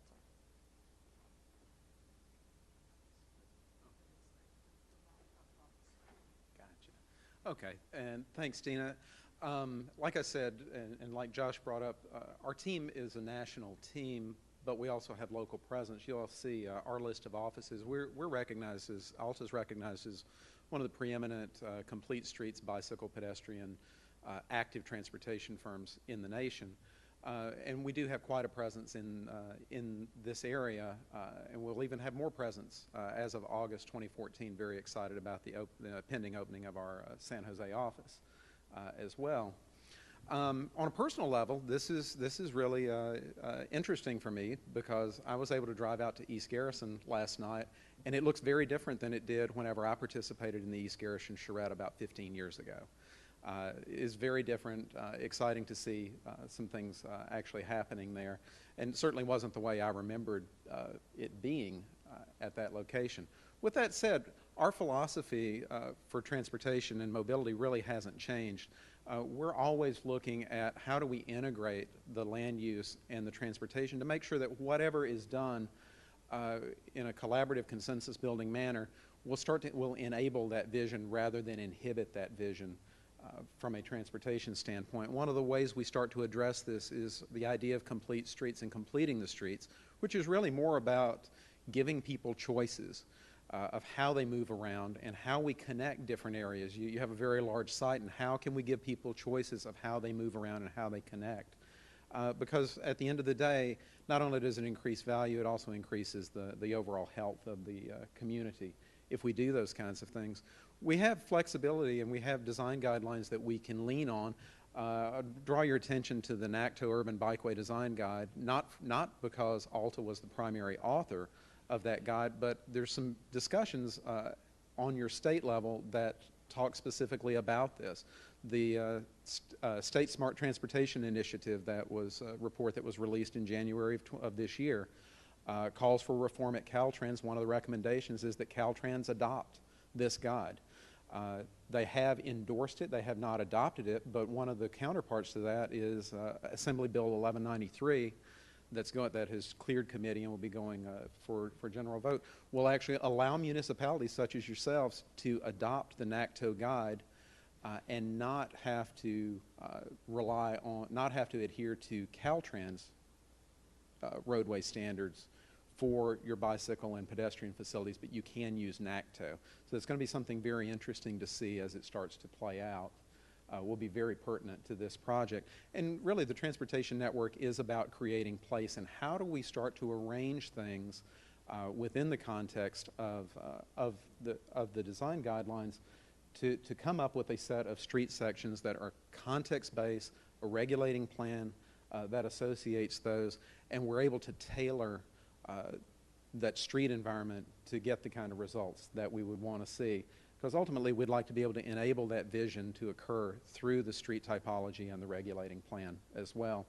The space between the buildings, that's one of your greatest assets, and you mix and match what happens there to really be able to achieve the kind of results, allow people freedom of choice to move around and create a street environment that is in context and harmony with the land use vision. We also believe that we need to be leveraging those public investments to get the greatest return on that investment from the response of the development and redevelopment that would occur in those areas. One of the ways that you can do that, Memphis has been very successful in doing that. We think this is appropriate for two reasons. Number one, this project was to connect a trail, much like what you have along the coast, to another area, to a midtown park. And then it was also to help re-energize this distressed district in Memphis. And some of the return on investment that they've seen, over $12 million of reinvestment in the past 3 years, 22 new businesses open. Alta's in charge of actually designing the final piece of this, and will be going to bid in construction in the fall of this year. From a local perspective, we've worked with Salinas on the Baranda Road bikeway design. We're working in the Palm Springs and the Coachella Valley area. We think this is important because you do have you have an equestrian element. In Coachella Valley, they have an electric vehicle element. So figuring out how to get these shared use kinds of facilities and bring other users in, we think is very important. Been working in the San Diego area on the Pacific Coast Highway Corridor, some tactical urbanism initiatives. And my final example is in western North Carolina, a scale of 7 counties dealing with highly controversial 50-year-old roadway corridor controversy. We were able to resolve that through a community visioning process in which the 7 counties realized that they needed to relate to the outside world, such as Chattanooga and Atlanta, and creating these kinds of links, but not the 4-lane highway that was envisioned originally and that was proposed, but do it through reinvestment in their infrastructure, spot improvements, and really redundancy in network, creating a system that respected the environment and didn't actually destroy what people really treasured about the area. So really quick, let me tell you about the public process. This morning, Dina reminded me that what makes our team different is that the public process is really the part that's our favorite. And so you have a 12 to 16 month timeline that involves a whole variety of activities, from branding to digital interactive tools to a lot of events. I'm going to talk about the charrette, which is the centerpiece of the public process. The charrette, what we'd plan is a 2-week event in which we get everybody to the same table at the same time. And we'd have an event that has over 500 people, ideally. And we take everybody's ideas. And we have one-on-one conversations. And the great thing about the 2-week period is that someone can actually clear their schedule and be part of it from beginning to end. And the whole thing feels really exciting and heroic and epic, and it feels like you're making history. And that's what the charrette does. It starts with banners going up in all the different municipalities to get people to the event. We're going to put out flyers, internet presence. We're going to be liked. We're going to be followed. We're going to talk to the newspapers. We're going to get to people which way we can possibly. There's going to be meetings. Bill Lennox for the National Charrette Institute is going to have both confidential meetings and meetings with the public in order to get people talking about their ideas. The absolute best part is the hands-on. We'd be willing to do these in multiple locations. Members of the public come. They have a map in front of them. They are told about the constraints of the properties. They're told about the vested rights of the properties. We talk about highly livable communities in the region, and people get a chance to draw their ideas. I know the process has been going on for a while here, but this is really refreshing to get people to do this again. It'll give you a whole new energy, I think. They draw their ideas, and while they're not necessarily at first beautiful works of art, you're drawing on the citizenry. You're learning everything you need to about different locations. We're going to do multiple sort of ways of interaction. There'll be long surveys for people. There'll be short surveys. And we also like these little one-word cards where someone writes in one word their vision for the future. And in the case of 750, we created a word cloud, and we found that in a group of literally 650, that the more times the answer appeared, the larger the word cloud created it. And that we found that in this diverse group of 650 people were searching for connectedness. And that became the first initiative, the first principle of the project. We'll have design studios. People can come with their ideas. There'll be a banner so that way they know where we are. We'll take the ideas that we got from the public and we will put them all around the room. They're with us through the whole of the charrette. And so designers like James Doherty are talking to stakeholders and talking to elected and appointed officials. Ideas are then going to landscape architects and architects like Eduardo and Sophia. And then we bounce the ideas off of our economists and do the reality check on the ideas. We draw what we get from the public. We make their ideas beautiful and visual and poignant, and this is an important way, we work late into the night, for the public to feel that they're being heard and for the best ideas to rise to the top. We're also going to create an online modeling tool, multiple scenarios, showing the whole of the fort, talking about economic advantages or environmental advantages of the different scenarios. People will be weighing in online. Whenever we can, we're going to bring people like Jeff Speck, and he alone, like I said, can attract 200 people. And we'll talk about specific aspects of the project, like walkability, like sustainability. And the whole thing will be done in such a way as it'll make sense for us to film a movie. It will feel kind of historic. For 750, we had the mayor of Key West and the district secretary for the Department of Transportation. We'd like to get all of you on camera talking about your visions. We'd like to help reconcile them, and we'd like to illustrate them. It's a very exciting part. Go to 750report.org and see this little video for this project. We're working toward that work-in-progress presentation at the end of the 2 weeks, where we put up the ideas. And it's still a work in progress. The ideas are still wet. It's a pin-up like we do in architecture school, and we get the public's feedback on them. And when everything goes right, and it usually does, it feels like a triumph. Now, we could talk about the focus area where we did some designing. Take a few more minutes to do this, or shall we? Yeah. All right, great. Yes, please do. So we picked, here's Garrison, where Wade had been working previously. What we did is we picked this area close, central, the dunes of Monterey Bay. And we picked it because what we wanted to show was that, well, first, that design can be done in accordance with the principles that FORA has laid out. We wanted to create a unique identity, a natural landscape, a mixed-use village, diverse neighborhoods, give you some idea about how the urban design guidelines would achieve that. All in one design, all in one area. If you zoom way out and you look at the sample plan that we did, you see that it breaks down into a kind of neighborhood that goes from a denser center through diverse neighborhoods to conserved lands. By virtue of building densely in one area, you're able to conserve in others. This is just a quick 5-minute or 10-minute walk through the length of the design. The real important point, I think, was I know that there are a lot of vested rights, and this site, for instance, is under construction. We got to see it. So what the design guidelines have to do is take a very light touch, not affect the vested rights in a lot of cases, but actually create a code that improves the pedestrian experience. The pedestrian experience of this design versus this one is dramatic. It's hard to see looking at it at this scale. I drew this plan. I can picture what it would look like in the mixed-use area. One of the things that we've tried to achieve is instead of one street that goes through the length of the project with parking lots all around, where if you get off that one street, you find yourself in a parking lot, we've tried to create an interconnected network of streets by which the discipline of fronts facing fronts and backs facing backs is adhered to. The great thing about the form-based code is that you're not locked into any one product type. A form-based code working as sort of a master developer of a site allows a lot of flexibility. But nonetheless, let me take you on a little walkthrough of what this plan would look like on the ground.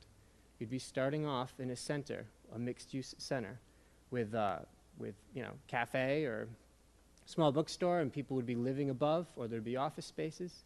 You'd be moving from the center into an area of live-work units where people could live above the shop that they own, architects' offices, legal offices, walking into an area of row houses and then apartments and mansion apartments.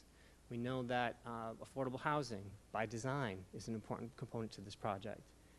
The trick, or the important part, is to do it with dignity, create places where people want to live.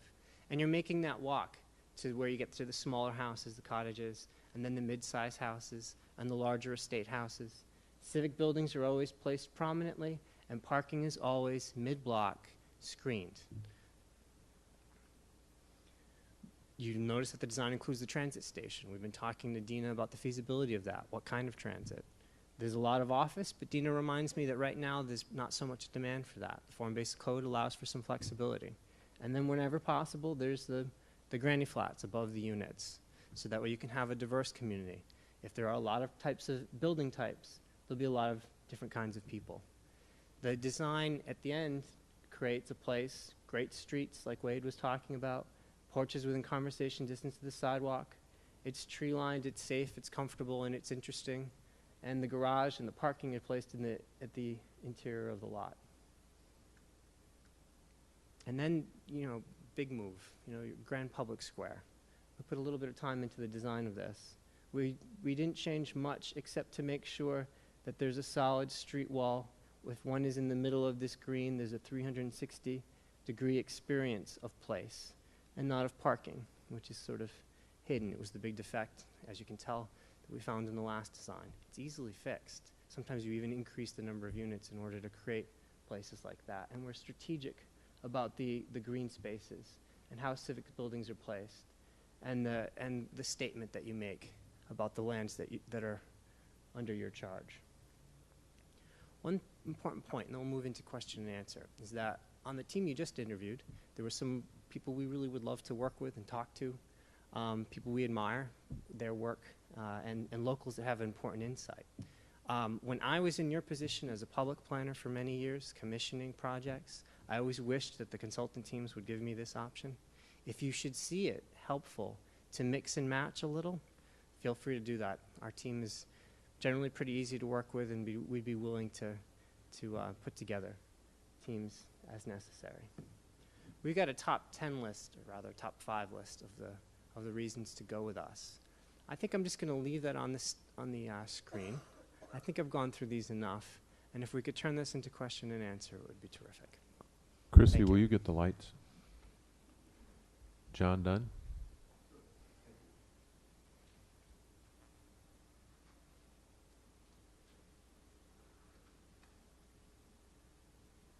Before John starts, I just wanted to say it's clear you know that this is a California effort because you talked about motion picture production. What are the pros and cons of your involvement with prior FORA projects? Or I should say, what are the pros and cons of your involvement or non-involvement with prior FORA projects? Well, okay, I guess that takes us to the one, fresh set of eyes.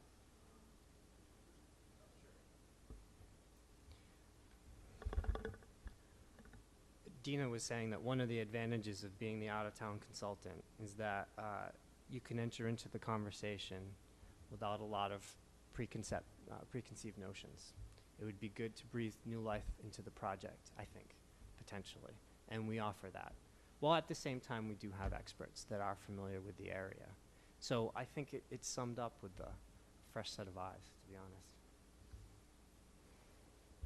And being someone who has touched a project on this site, I've been able to educate my colleagues about just some of the things that, particularly the history and importance of the site itself and of the area and the interrelationships.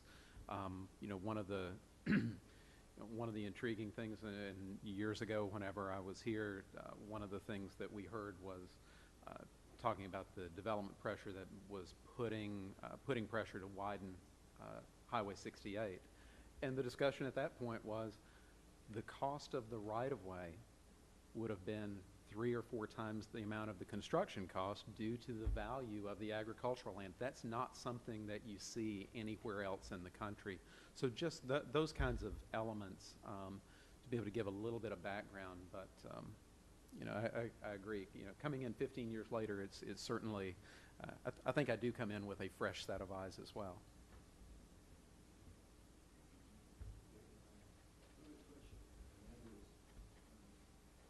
Assure us, thank you. Assure us that we will receive the time and attention of the key members of the team throughout the process. Well, I can tell you that with our firm, we spend a lot of time, to be quite honest, hiding from work. There are all kinds of projects we do not take. We're a mid-sized firm. Our principals are very involved. We look very carefully at the projects we want. We look for partners that we think we can work with. We work for interesting challenges. We look for exciting built results. So 7:50 ended for me. That cleared up my schedule and the schedule of most of the people who we're kind of bringing in on this. We're looking for that next big project. I can assure you that this is going to be, for us, 2014, 2015, what we're working on. And the people here are not, might surprise you, we're not professional interviewers. We're actually people who do the work. So you'd also be working with us as well as several other people. Any Well, follow-up? I just want to say quickly that for me personally, one of the things I really love about working with Dover Coal is the charrette process and the fact that it gives us a chance to have a direct dialogue with the people who will actually have a stake in what it is we're doing. So for us personally, this is what makes our job worth doing. So that's why that's how we want to assure you, is that this is what we're passionate about. And one small further point on that. While we may be, some of us may be East Coast based, we pretty much know no bounds. I often joke that my briefcase is my office, and my office is wherever I'm sitting. And we're used to working in the charrette environment. I've been working with Dover Coal for many years, collaborating through living in Florida and North Carolina. And then also, I think one of the points that I'd like to make, Jason, is the fact that Jason and I are actually going from here to Carlsbad, where we're kicking off a project together. So we do have West Coast work and reason to be out here. So there is some economy of scale in that as well. And then the last thing, I did Plan El Paso, the plan for the El Paso region and Juarez, and it was necessary for me to move there. My family's still very mobile. And if you found that necessary, we can move members of the core team here. I hear the weather's always beautiful and sunny like this, like it's been. And so, honestly, it's that kind of commitment that we do make. Elizabeth? A bit about your project management techniques in terms of budget and schedule, also managing public expectations and the outreach process, and also just managing the return of information and keeping us informed throughout the process. I think Dina should talk about expectations in a moment, being the economist. Let me just talk, in terms of project management, it's a lot of contact. It's twice a week meetings. It's someone attending all of your major presentations. Our team are all people that I've worked with many times before. They're not a group I have to crack the whip on. They are, I feel very lucky to actually work with them. They're all very self-motivated people who without exception, give me 110% on the projects we've worked on before. Nonetheless, I do think that there should be a very clear accounting. There should be a public involvement plan that's very detailed that we stick to. There should be a timeline that breaks down by week deliverables and the meetings that we'll be having and the calls that we'll be engaging in. With respect to public expectations and managing expectations, one of the things that we try to do is start with hearing what people's expectations are, or what their questions are about what is or is not feasible or possible. And you see a lot of the national data that'll tell you this is successful or that is successful. You can get this price premium or that price premium. And we always know that you have to take the national normative information and translate that to the very specific context. So part of what we intend to do is really speak to you about Monterey County and the Fort Ord area, and not just what the national experience has been in terms of real estate economics or whatever else. And then the other thing is, what we like to do is really pick apart what people's individual concerns are down to the level of, for example, in the Pleasant Hill Contra Costa Center charrette work, people said, we absolutely want a grocery store here. And we said, well, here are the grocery store options. Here's what the market looks like. Here's how that works. Here's why we don't think that's feasible. Is this clear? What are we missing? What do you need to understand? What do you need to know to understand this decision more clearly? And we find that responding to those kinds of very specific concerns and issues really helps people to set their expectations accordingly. So we don't like to puff the story up, but we also don't want to tell people their ideas are wrong. We want to be able to have an open, rational, well-informed conversation with people. And again, I think this is one of the benefits of the charrette process in particular, is that you can really work with people's expectations and help educate them about how to right-size their expectations. So we're not trying to promise people the world, but we also don't want to rain on everybody's parade the first day. Victoria, did you have a follow-up? Mine? Yes, I actually wondered, Elizabeth mentioned the question, but when it comes to, some of you guys may know I'm an architect, I taught contracts for a while. When we write a contract for a building, my favorite type is a fixed fee. And the way you get to a fixed fee, if you're the person bidding for the job, is you add up your hours and what you think is going to happen, and then you're on the hook. That's what I like to do, is put you on the hook. And the question I have, so that's like a professional contract versus an hourly contract. I know that you have made assumptions in your contract as to what it will take to get the job done.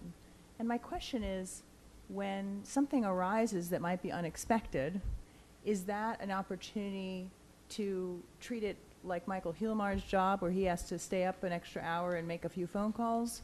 Or is it an opportunity to, charge it? And the answer, be honest, I mean, I just want to know what kind of professional versus sort of hourly contract type of mentality, because if it's the latter, then we have to make really good upfront guesses about what we can afford. So. Well, it's a great question. We have in the back of the proposal an hourly chart. It talks about individual people, tasks per hour. We make those because we're asked to, but the reality is, I mean, we don't understand the situation yet. So what's important about the people that we work with is that they're ready to be up that extra hour, or move to California, or take on what could take months of unforeseen work. And the reality is, every one of our projects needs to be a success. And so we put in the extra that's necessary. If you talk to our references, you'll find that. We live it. We really mean it. And the great thing about our work is it's actually really enjoyable and really interesting. So it's not drudgerous in any way. So I think that chart that you have is a guideline. At the end of the day, the project has to be a success, whatever it takes. Thank you. Go ahead, Lane. I'd had a question about about the entitlements, but I think you addressed it in your presentation that that certainly has to be addressed in the process. I'm curious. We're 17 years into this base reuse plan, and in reality, we should be winding down rather than designing, and so we know that we're kind of a little backwards in our approach here. But I'm interested in. I think we all want to be a resounding success, and I haven't seen in your background that you've really had experience in military base reuse plans. You've had a lot of other things, and so I'm curious about that part of the experience, but also really what are the key elements that you would identify in this plan to really make it a success? You talked about your expertise in transit. I'd be curious if you really think the light rail that we have here, is that really feasible? What are the parts that really would make it work? Okay, it's a hard question, so I'll answer it. I think that, first of all, the wild card in all of this is the market. And who would have foreseen, for example, the collapse of the economy in 2008 when you first started with the base reuse planning in the 90s, right? And I went back and looked at the history of who the economists had been who worked on all the base reuse work, and it was, sort of like the greatest hits of people who are incredibly competent, and no one would have forecast. So I think that being able to design a plan that has some flexibility and can pivot the same way that the team will need to pivot is part of what we really want to do. And but I think we also want to say, like, for example, on the transit piece, what is the most important thing about transit and enhancing property values? It's the quality of the transit, it's not the mode. And so we would say to you, if you really want to leverage transit as something to really help spur development or catalyze development here, do really excellent bus service first and get people used to riding transit. You don't have to get so wed to the idea that this would only be about rail. Because what people care about is the frequency of the transit, and they care that the transit is going to their destination. Or that if this is the destination, that it serves their origin and it's convenient to use. So that's what we really want to do, is look at what are the barriers, what are the challenges, and how do we overcome those to meet the vision, rather than just throwing tools at attaining a vision without, again, understanding the realities of the specific context.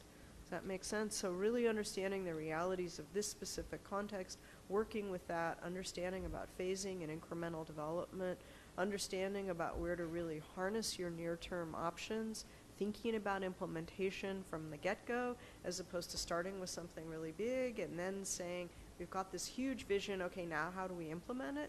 Instead, we say, we've got this vision, what are our barriers to getting there, what does that tell us about implementation, and how do we bring that forward immediately? In terms of 17 years later, we should be concluding, why are we drawing again? I really, like the 750 project that we did, the actual final plan is a website. And it's a website so that way it could be amended. So there's the plan that can sit on the shelf, and then there's the active living plan that will be changed. We always say planning is a verb.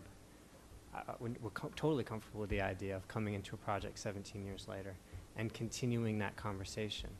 If any one of us got stuck with the plan we had for ourselves when we were 16 years old or 20 years old, plan requires constant reevaluation until it's finally complete. We got to keep re-looking at it. So it's quite often the case, to be quite honest, that we're continuing the conversation. Any follow-up? Oh. Go ahead. I was actually going to address the other part of the question with the base reuse experience, and some of the bases that I've worked on is redevelopment of the Myrtle Beach Air Force Base, which was a BRAC closure, as well as a facility in Virginia called Vent Hill, which also was a BRAC closure. Both of those have been successfully redeveloped as well. You want to touch on some of the ones? So, what did you do at Myrtle Beach? I happen to live there, and so I'm curious what you did with that closure. There was a neighborhood development that went in there, and the working name of it was South Park Village. I believe it's actually called something else, but it's a mixed-use town center kind of development. There's actually a lake that was built as part of it, realignment and reconstruction of some of the roadways, and then neighborhoods around it. But that was on the old Myrtle Beach Air Force Base. We actually worked with the Base Reuse Authority there to do that. And we did do, Fort Monroe was 340 acres, it was BRAC. And New Brunswick was 3,400 acres, 3,500 acres, that was BRAC. But it's still nothing comparable to the project you guys have in front of you. Anya?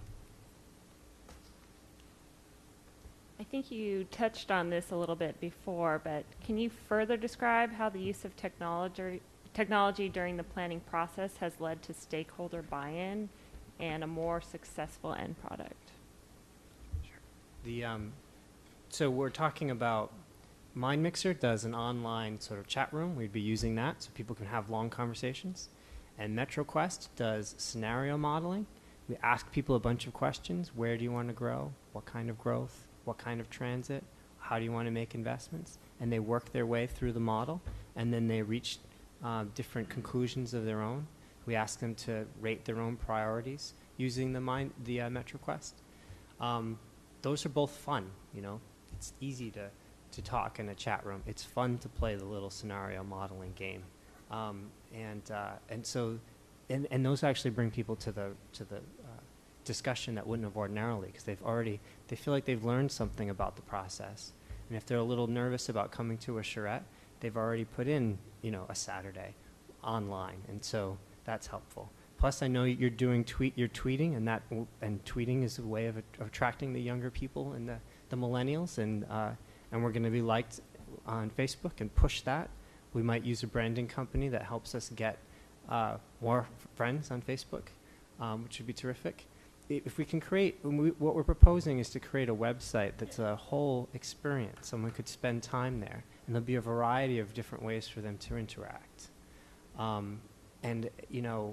The film isn't just fun, although it's fun.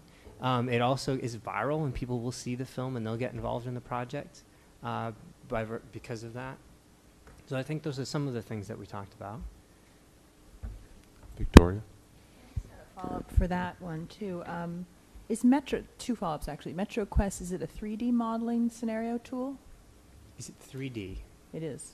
Well, I'm wondering. 4D, 3D, 2D. Yeah. Or no D. Is it Word? I don't know what it is. Well, no, it isn't a spreadsheet. It's a map. If we build the model, so you're architects, if we build the model in SketchUp, or if we build a 3D way of interacting with it, we can make it totally 3D, yeah. Can we, is that part of your proposal, to have 3D interactivity? Yeah, if you can think of, we would need a smaller site, right? But if you want to design a smaller site with a full model and have multiple versions of that model, yeah, we could do that. My other follow-up question, which is related about communication using technology, this is a different type of technology, but print technology. Some of us were talking about the difference in engagement of this type of document, engagingness of this type of document versus this. And I think this is lovely, well done. All of them, in fact, from both teams have similarities in terms of, but this seems to some of us to take it to a different level. It's sort of a Bruce Mao, Rem Koolhaas kind of vibe. And I wondered if you would speak to whether that was possible. We have a big fear here, as you know, and as we've expressed already, of the shelf plan, and because that's what we've lived a little bit. And so the idea of anything that is engaging or more engaging graphically, that's why the 3D question, that's why the technology question, what does it take to go from this to something closer to this? I'm not saying in terms of content necessarily, but in terms of presentation and attractiveness, so that you don't think, oh, this is a municipal document. You think of it as, this is something on my coffee table that I really want to know about. I would read this recreationally. Well, I tell you, And what would it cost if, am I asking for something that is outside of your scope so far? well, our scope, I'm glad that you like the 750 plan, and that's the direction we would head. In our office, whenever we did comprehensive plans for a long time, we would pick up Burnham's plan for Chicago, and we would do it just like Burnham did it. And we did that forever. And recently, we're being inspired by Dwell Magazine and Wired Magazine and Rolling Stone. And we're trying to create something that someone would have on their coffee table, or if they don't have a coffee table, something that they would have with them, something that's actually compelling. So I love that document. I love it's peopled with all the little silhouettes of people. Those are quotes that's actually from the public, unchanged. So people notice that the things that they said in a survey or in a one-on-one conversation goes right into it. We don't have a single number in there that's not expressed with an infographic. We put in a ton of renderings, and the composition on the page is a little bit of text, big picture, and then big title. And I took 50 of those to Florida APA, and they sell for about $60 a copy. And we sold them all out immediately. So, This is thank you for noticing. I noticed it. In fact, I looked it up. It was published on Lulu. Yes. Right? And the author is Dover Cole? Or is it because there's no author, and there's no byline, there's nothing. Well, I'll tell you, I am the prime author of that document. You're the author. And who is the graphic designer for the? Jennifer Garcia in our office is the graphic designer. Yeah. So, so two people from your office were the prime. It's a big group, and we had many consultants, but at the end of the day, I was the final editor, so I rewrote everything, and Jennifer and I did the page layouts. Okay. I just want to say, again, personally, we just did a project with Dover Cole in Michigan, and we love the way that they took our work and and we pride ourselves in making things look transparent and comprehensible. We're not giving you an Excel chart. We're trying to give you maps or charts or diagrams or whatever. And they took our work and they made it really sing. So Well, it's a passion of ours, so I'm so glad when people notice. Thank you. Carl? So yeah, that's good when you get a document that it's workable like that. I also appreciated the case study and taking on something that already had a plan and looking at how that might work into this. So my question is, though, when we get to that, and how do you ensure that the guidelines that you're recommending, then maybe like for the changes that you've talked about in your case study, get incorporated into the local jurisdiction plans and policies, since there are adopted plans and policies already in place? I think some of the big achievements we've made in terms of innovating regulations is in transportation. So in a second, let me hand that over to Wade. In the case of 750, we had 121 municipalities, and we're working with all of them to get that plan into their comprehensive plans. So they change a lot. What you start with changes when you reach the municipality. It takes a lot of trust and tailoring in order to keep that initial idea intact. But Wade, why don't you talk about some of the work you've done with NACTO and Yeah, and I often liken the transportation engineering profession to an aircraft carrier. Yeah, it's very hard to turn, and you don't turn it quickly. But we have started turning the tide with, even to the level of the state agencies. In doing some of the research for this project and talking to some of my colleagues out here, while they may not necessarily see it, having not worked in the state for probably a decade, I'm encouraged by what I see at the state level with Caltrans. I think there are places to work there, and we're seeing that trickle down into the municipalities as well. What we would need to do is, number one, with the different municipalities, and again, speaking from a transportation perspective, but I think you can translate that to other regulations and design guidelines as well.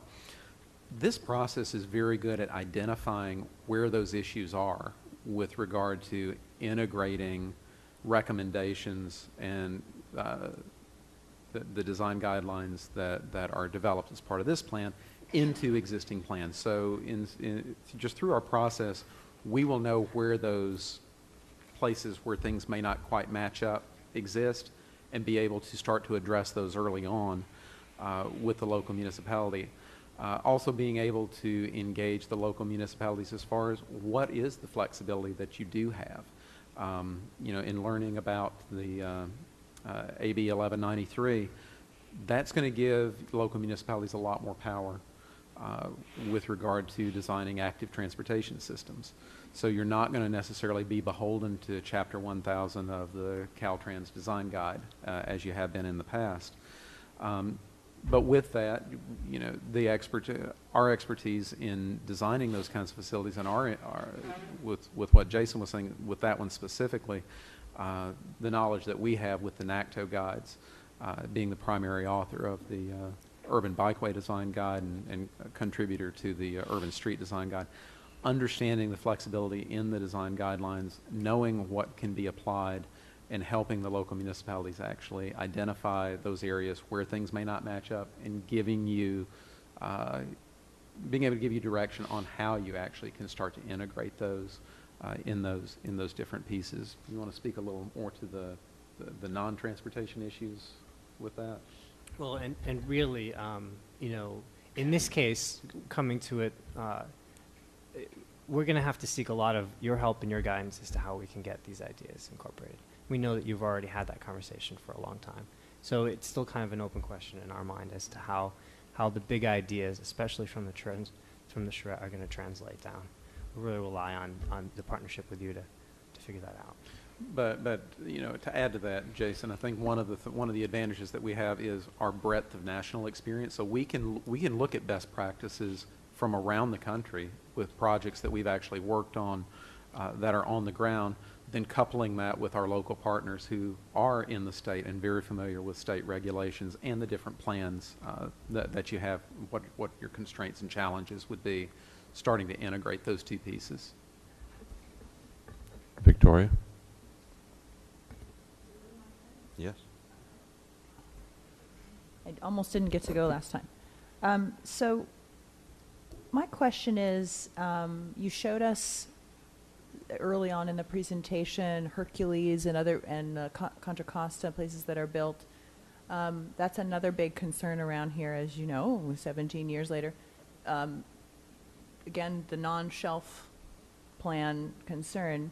I wondered if you could give a candid assessment of your past, maybe one project each, something where everything clicked and the plan really moved into implementation quite quickly, and then the opposite, where a plan really stalled, and maybe talk about the differences there. And in the differences really in terms of the plan and your work, rather than, and this may be hard to find as an example, but rather than the economy. I mean, I'm trying to isolate the things that everybody experiences versus the things that maybe have to do with your own practices. Sorry, that's a tough one.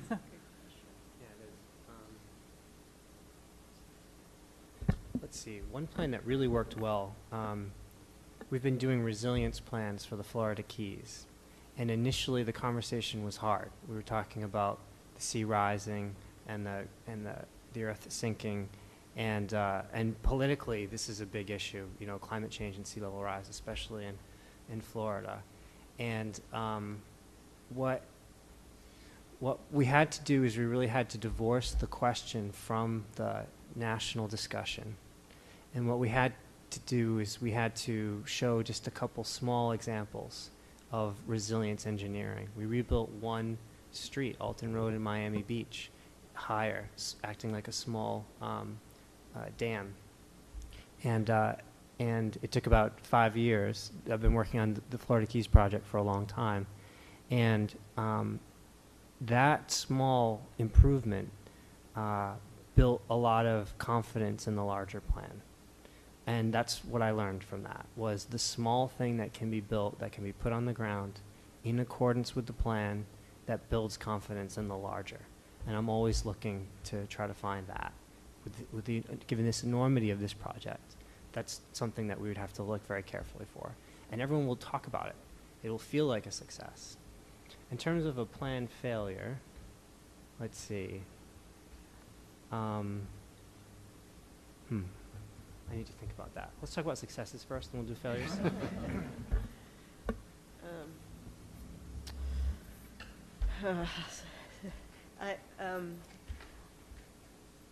Sometimes working on the market work and the feasibility work up front, sometimes we go way ahead.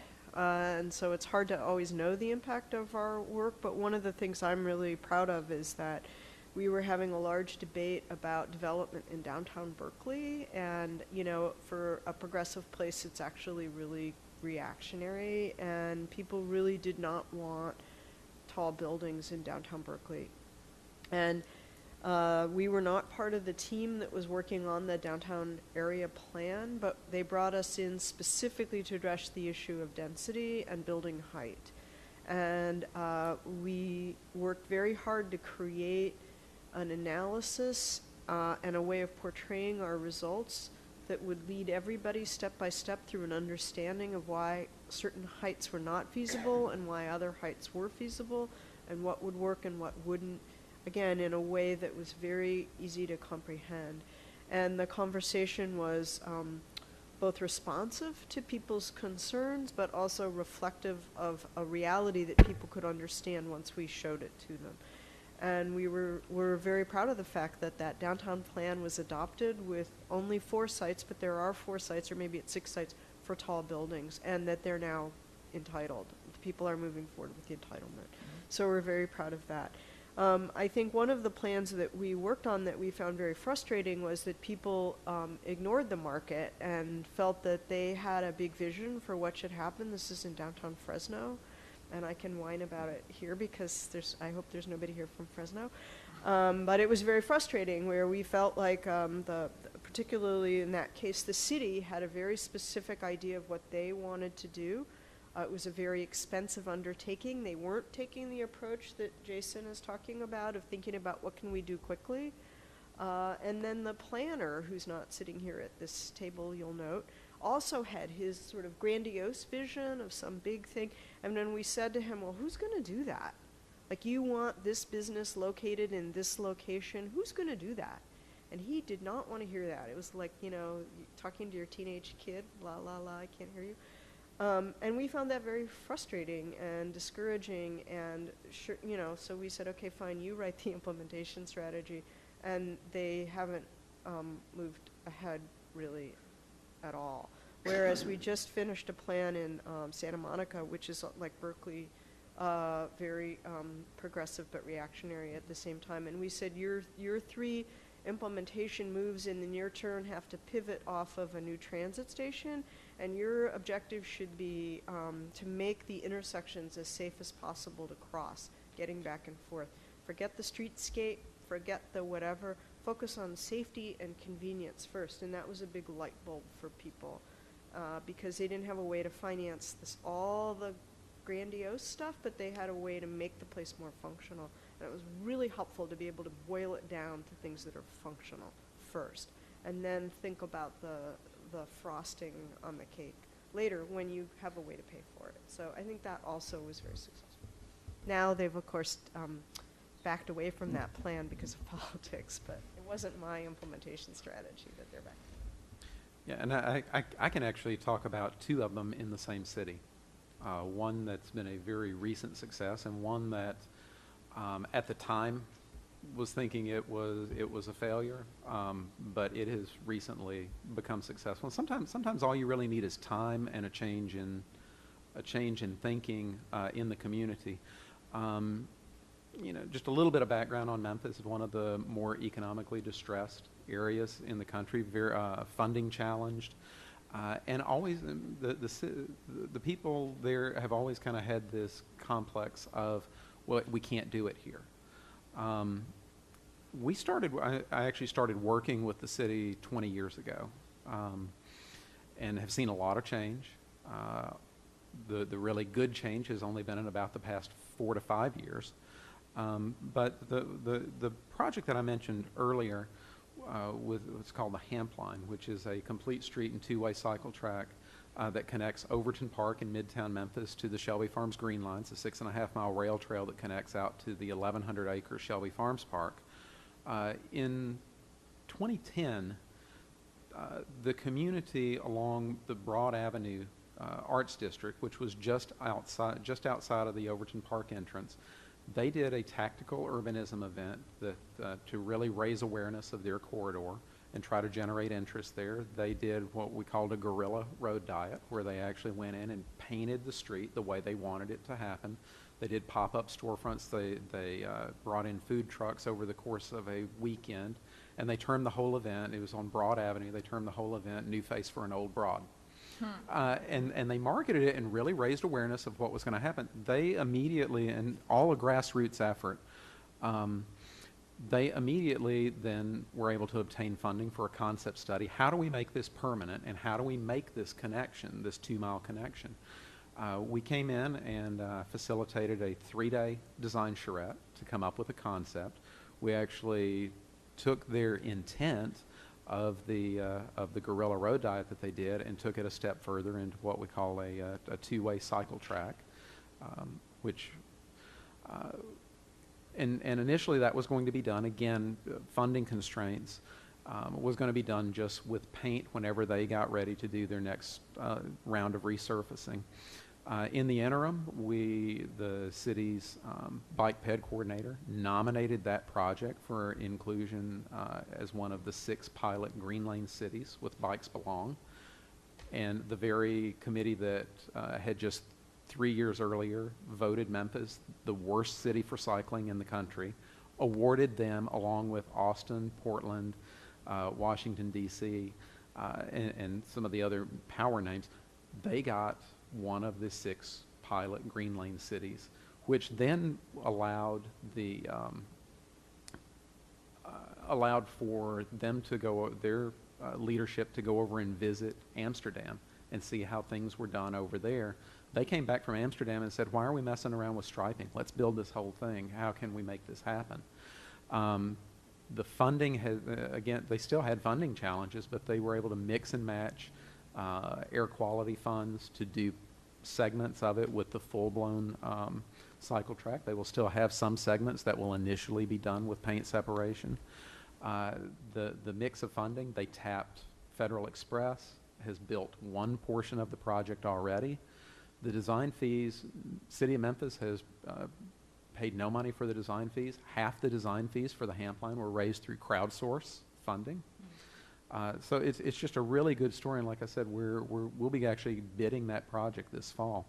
The one that was kind of a stalled effort was a very similar kind of configuration that about 15 years ago I worked on the riverfront plan in Memphis, and we were struggling with this 4-lane road adjacent to the river, and how do you reduce that as a barrier?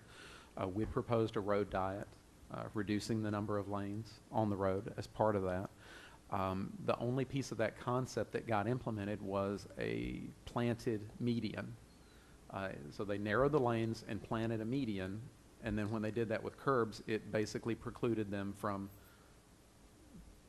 dieting the road at that point, or so we thought. Fast forward to this year, they have now taken half that road, converted half of the road to shared space. So they now have a walking facility and a 2-way cycle track in the old half of the roadway. And now they have actually implemented that and have reduced it. They have grown. Memphis is a great success story. They've grown their facilities from 3 miles in 2008 to almost 200 miles of facilities today. Just really quick, Miami won't get its first cycle track. We were really close. And we figured it was so obvious everyone wanted this, but we didn't build enough of a constituency. Kind of like Dina was saying, there's so many plans that fall under that where there's just a couple people, not enough. And who knew you needed a full public campaign in order to get a cycle track in Miami, but we did. And we should have put more effort into that. And that's a project I'll always learn from. And Alton Road was built? Alton Road was reconstructed. It was raised? Yeah, 4 when? feet What higher. years? What's that? What years? I'm from Miami. Well, it's just, you know, if you go down Malton Road now, Yeah. it's just finishing construction. Okay. You know, really, it's the last, the whole project will be complete this year. So it's all about different block segments. And we got up to 15th was complete last year. So, yeah. All right, I gotta Any get- final comments, Jason? Let's see. There they are. Yeah, that's right. Thank you so much. You have a team with a very high interest level. We're very passionate about this project. I think that makes all the difference. Thank you very much. The Regional Urban Design Guidelines Task Force is adjourned to our afternoon session in the City Hall in Seaside.